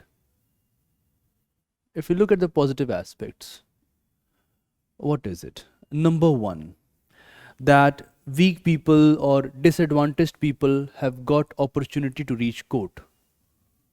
Isn't it? Disadvantaged people have got opportunity to reach court because locus standi has been diluted, radically democratized. And another good aspect will be that judiciary has become more democratic. Judiciary has become more democratic. What is known as demos prudence. So in jurisprudence, we now have demos prudence. Judgment, delivering judgment for the demos, the people of India. Then we have got, through judicial activism and PIL, a very responsive and sensitive executive. This is another good aspect of it. It has come out, definitely, no doubt about it. And then we have got a very competitive, fair election process. These are some of the very good aspects of judicial activism, PIL and judicial review. Judicial review, PIL, judicial activism. Then there are some red alerts. Like, there is an increase. So what are the negative ones here? The red is the negative one. So what are the increase? There is increased overload on code. So increased workload on courts. This is here. Then, with time, what we have noticed that there is a blurring of differentiation between executive and the judiciary. Blurring of distinction between, let's say, institutions of government, basically judiciary and executive, but also judiciary and legislature. Both. Then judiciary essentially gets entangled with issues that fall within executive domain, like execution of policies. Judiciary gets entangled with issues that fall within specific domain of the executive. So these are some of the drawbacks. And yet, if I think about this thriving democracy, suppose a question is asked and you have to give, like, let's say 5 or 6 pointers. How will you write it? Something which is very important to understand. Is there any new term for it? Okay. So I'm referring to Professor Upendra Bakshi, and I will try to make sure that his arguments are simplified in the next 15 minutes. So if I now summarize this entire classroom into certain pointers, and I want all of you to write it, the first thing through which judiciary has been able to develop this is that, number one, what is known as epistolary jurisdiction. It's a new jurisdiction that has come up, which means that now the court is using petitions in a broad manner. So for example, remember the example of letters, which has now been disbanded, but in some other form it exists. So epistolary jurisdiction, that they are referring to petitions in a broad sense. This has definitely come up, no doubt about it. If we move further, then there is, in connection to the epistolary jurisdiction, the idea of what is known as a radical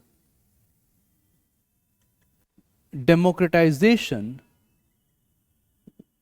Keep writing. A radical democratization of locus standi, which I just discussed with all of you.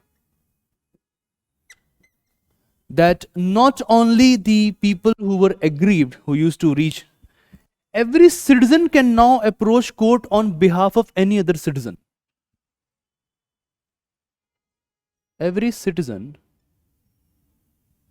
can now approach court on behalf of another aggrieved citizen. Aggrieved citizen. Not just this, in order to find facts through judicial activism, and if I keep thriving democracy in mind, the Indian Supreme Court has been able to develop a new method of fact finding.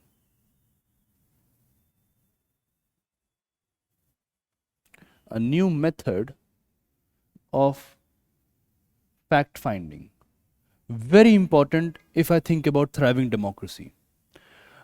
What do we mean here? What Professor Bakshi is trying to tell us? So now we have establishment of socio-legal commissions.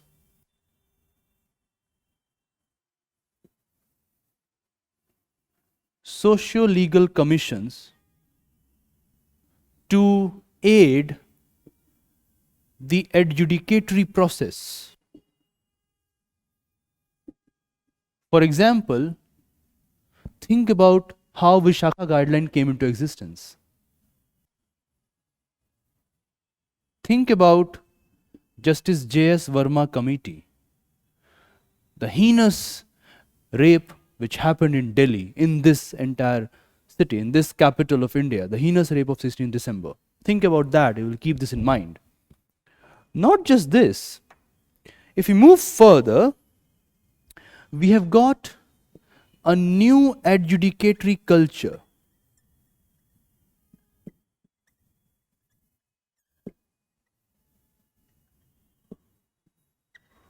Bringing it here, all these points. What is the meaning of this new adjudicatory culture? So, earlier what used to happen, judiciary had its own domain and judiciary used to deliver the judgment. Now the executive, the citizens all become part of the adjudicatory process. So in this new adjudicatory culture, we have, let's say, the idea of jurisdiction is considered as a collaborative venture, where in this collaborative venture we have citizens, Okay, and not just citizens, we also have, let's say, executive part of it, that the executive has to work with the citizens, and then of course we have courts. For example, I wanted all of you to watch Jai Bhim movie. In that movie, Mr. Surya actor, the lawyer, the police, they are coming together and they are bringing many aspects to it. Okay, so that is how it is working. Not just this, if we bring something more to it, let's say if I add one more argument, there is an element of what is known as the idea of, so there is one epistolary jurisdiction here, there is also known as continuing jurisdiction. That the court is trying to ensure that once a judgment is delivered, they make sure that at least human rights of citizens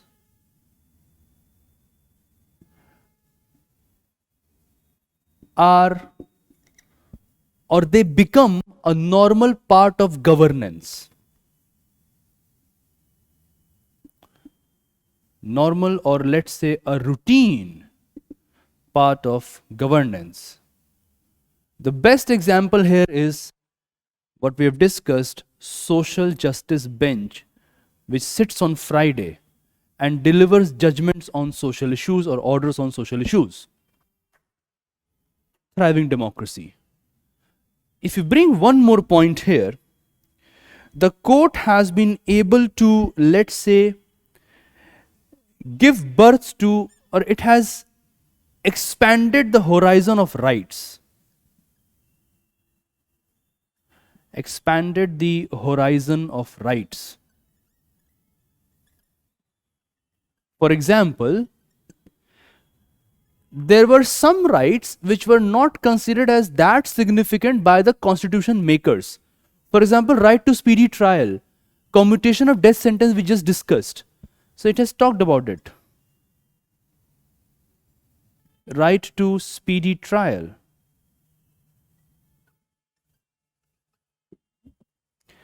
Not only this, the court has given, or let's say it has created what is known as component rights.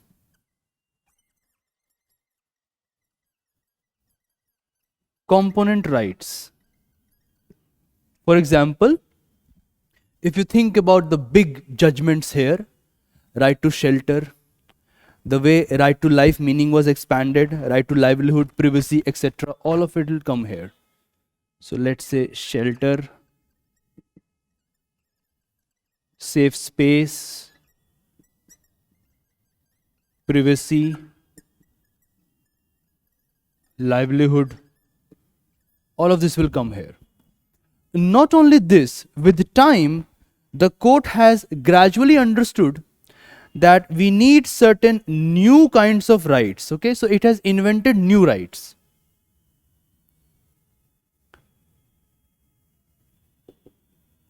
For example, what do we mean here when we talk about new rights? So it is talking about a right to information, like RTI, right against corruption, which we discussed through cases Lily Thomas. Also very important from the GS paper 4 point of view, right to constitutional secularism.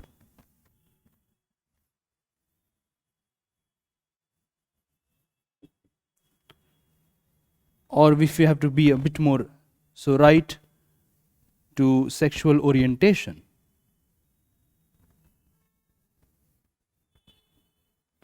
Or here I have right of women, let's say property share,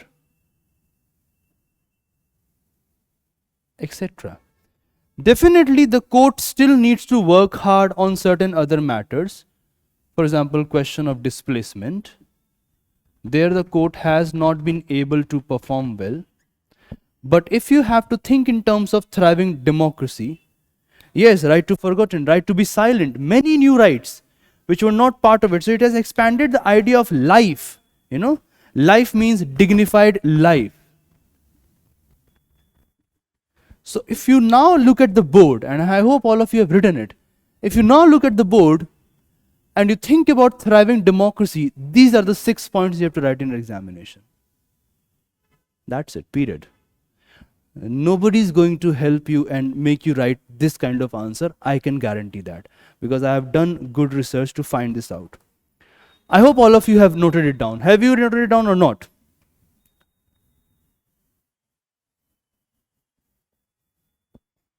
Good. So in the next 5 minutes, let me give a monologue as a speech act. And this is what your main examination question is all about. You have understood everything now, and then you have a summary, how to write an answer. This is what you have to write in the answer. 250 words, enough. इसके बाहर नहीं लिखना है. So let me just give a final input on it. If we compare, let's say if we analyze the working of Supreme Court of India, then the Supreme Court of India has worked in a variety of manner. The first is it has worked as a federal court. It has ensured that all the disputes related to federation or federal principles are resolved. It has worked in a very good manner as a court of appeal. If you compare it with Britain, the House of Lords is the final court of appeal. But even there also, on criminal matters, they need special appeal, or special appeal will only reach the House of Lords when Attorney General certifies it. In our case, it's different. The Constitution vests the Supreme Court and it declares the Supreme Court as the final authority of appeal. Definitely, there is a question of certificate by the court. But as far as Article 134 and 136 is concerned, the initial element of that article is that yes, you need certificate of court. With 30th Amendment in 1972, in the civil matters, definitely the certificate from the lower court is essential. But in the criminal matters, one can reach the court, especially when we deal with death sentences, etc. As a guardian of the Constitution, it's already here. The court has ensured that all the institutions of the government are functioning according to the Constitution. The court has deployed not only appeals, but also Article 13, Article 32, and Article 142 in a rigorous manner. And the court has declared limits itself, limits on judicial review, limits on usage of Article 142. The court has done it. It's not as if the court has not done it.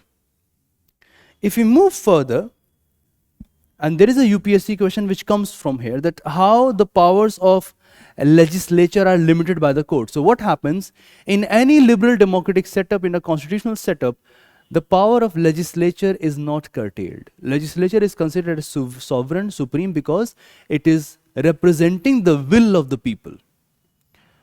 But in the Indian case, the court has also made it accountable not just to the Indian people, but the document which we the people have given, the Constitution. So what are these three aspects which definitely limit the power of the legislature? Number one, fundamental rights. First is this, they limit the power of legislature. Number two, legislative competence. Legislative competence. And number three, there are specific provisions which impose limitation. So there are certain provisions, specific provisions which impose limitation. This is a UPSC question. Sometimes they ask it. So fundamental rights, legislative competence, and specific provisions which impose limitations on the parliament.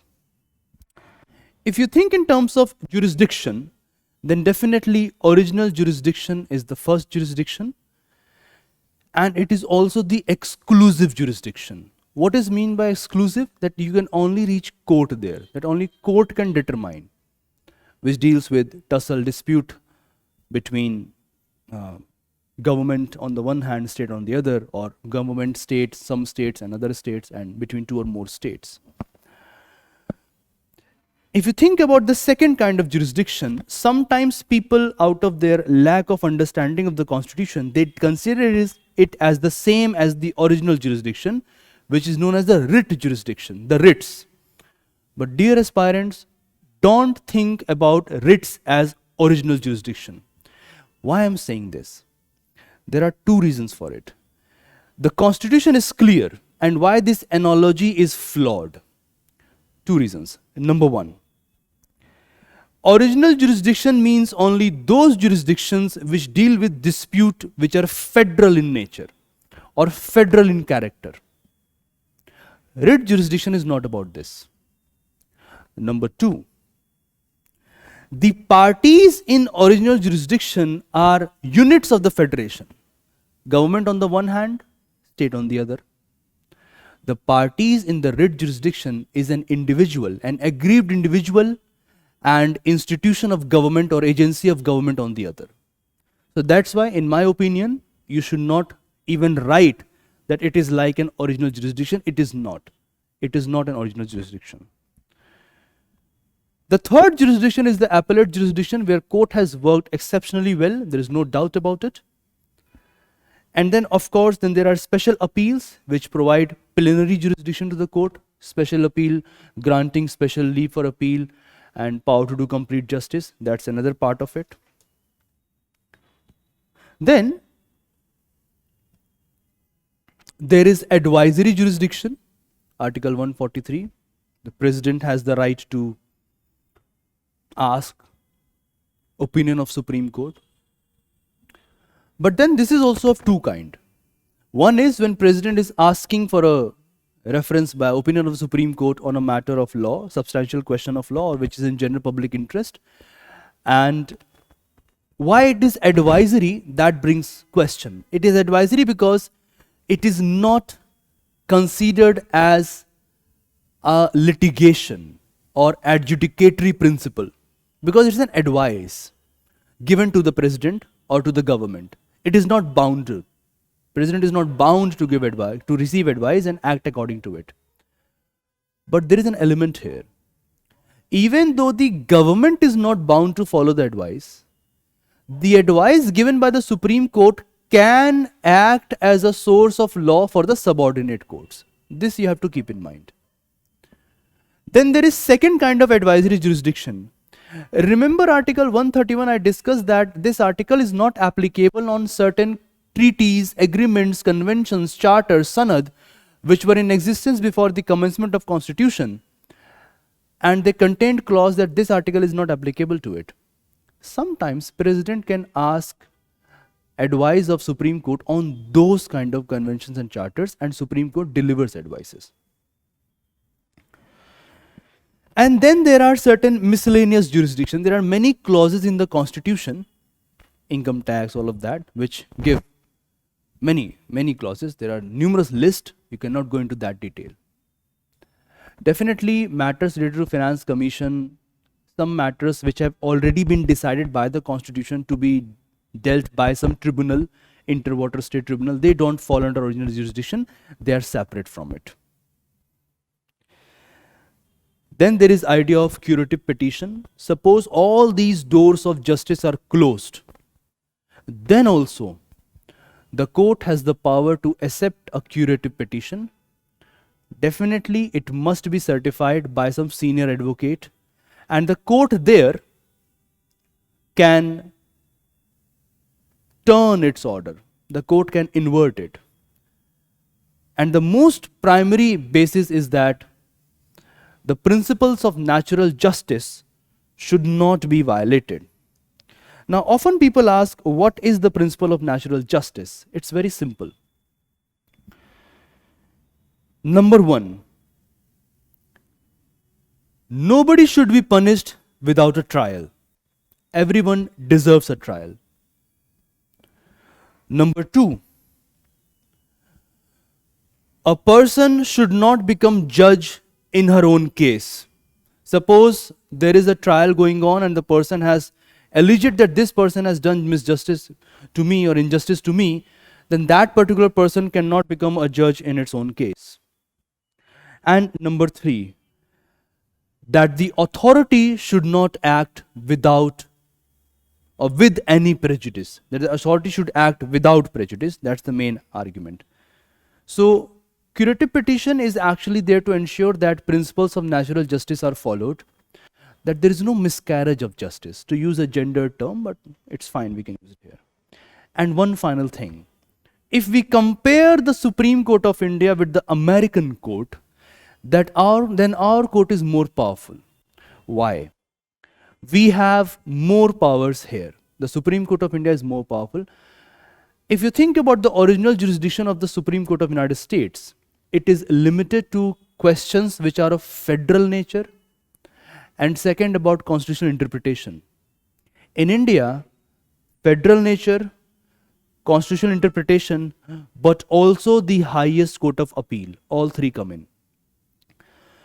Number two, the Indian Supreme Court has extraordinary powers to entertain appeals, like special appeal and the powers to do complete justice.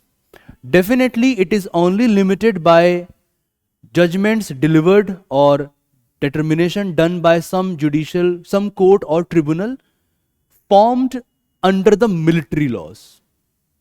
That's out of it. But if you keep that aside, that one anomaly, we have the court here has more extraordinary powers. And then the United States court has not given itself any power to advise the government. Whereas in the Indian scenario, the constitution itself vests the court with the power to advise the government, Article 143. This is how Indian judiciary is now considered as the most powerful judiciary in the world. And it has been able to perform a rigorous task of ensuring that all the institutions of the government are working out according to the constitution, and that the democratic roots of this country remain strong, and this democracy thrives. Thank you. That's all from me as far as the Union Judiciary is concerned. You can send your doubts at the query@prospective.in. I shall be happy, more than happy, to clarify any doubt. And then there are some other articles like rules of court and 5 judges bench. They ask it when there is some current issue. If that issue arises, definitely I will convey that to you as well. No need to be worried about it. Thank you. Thank you so much for staying for this long.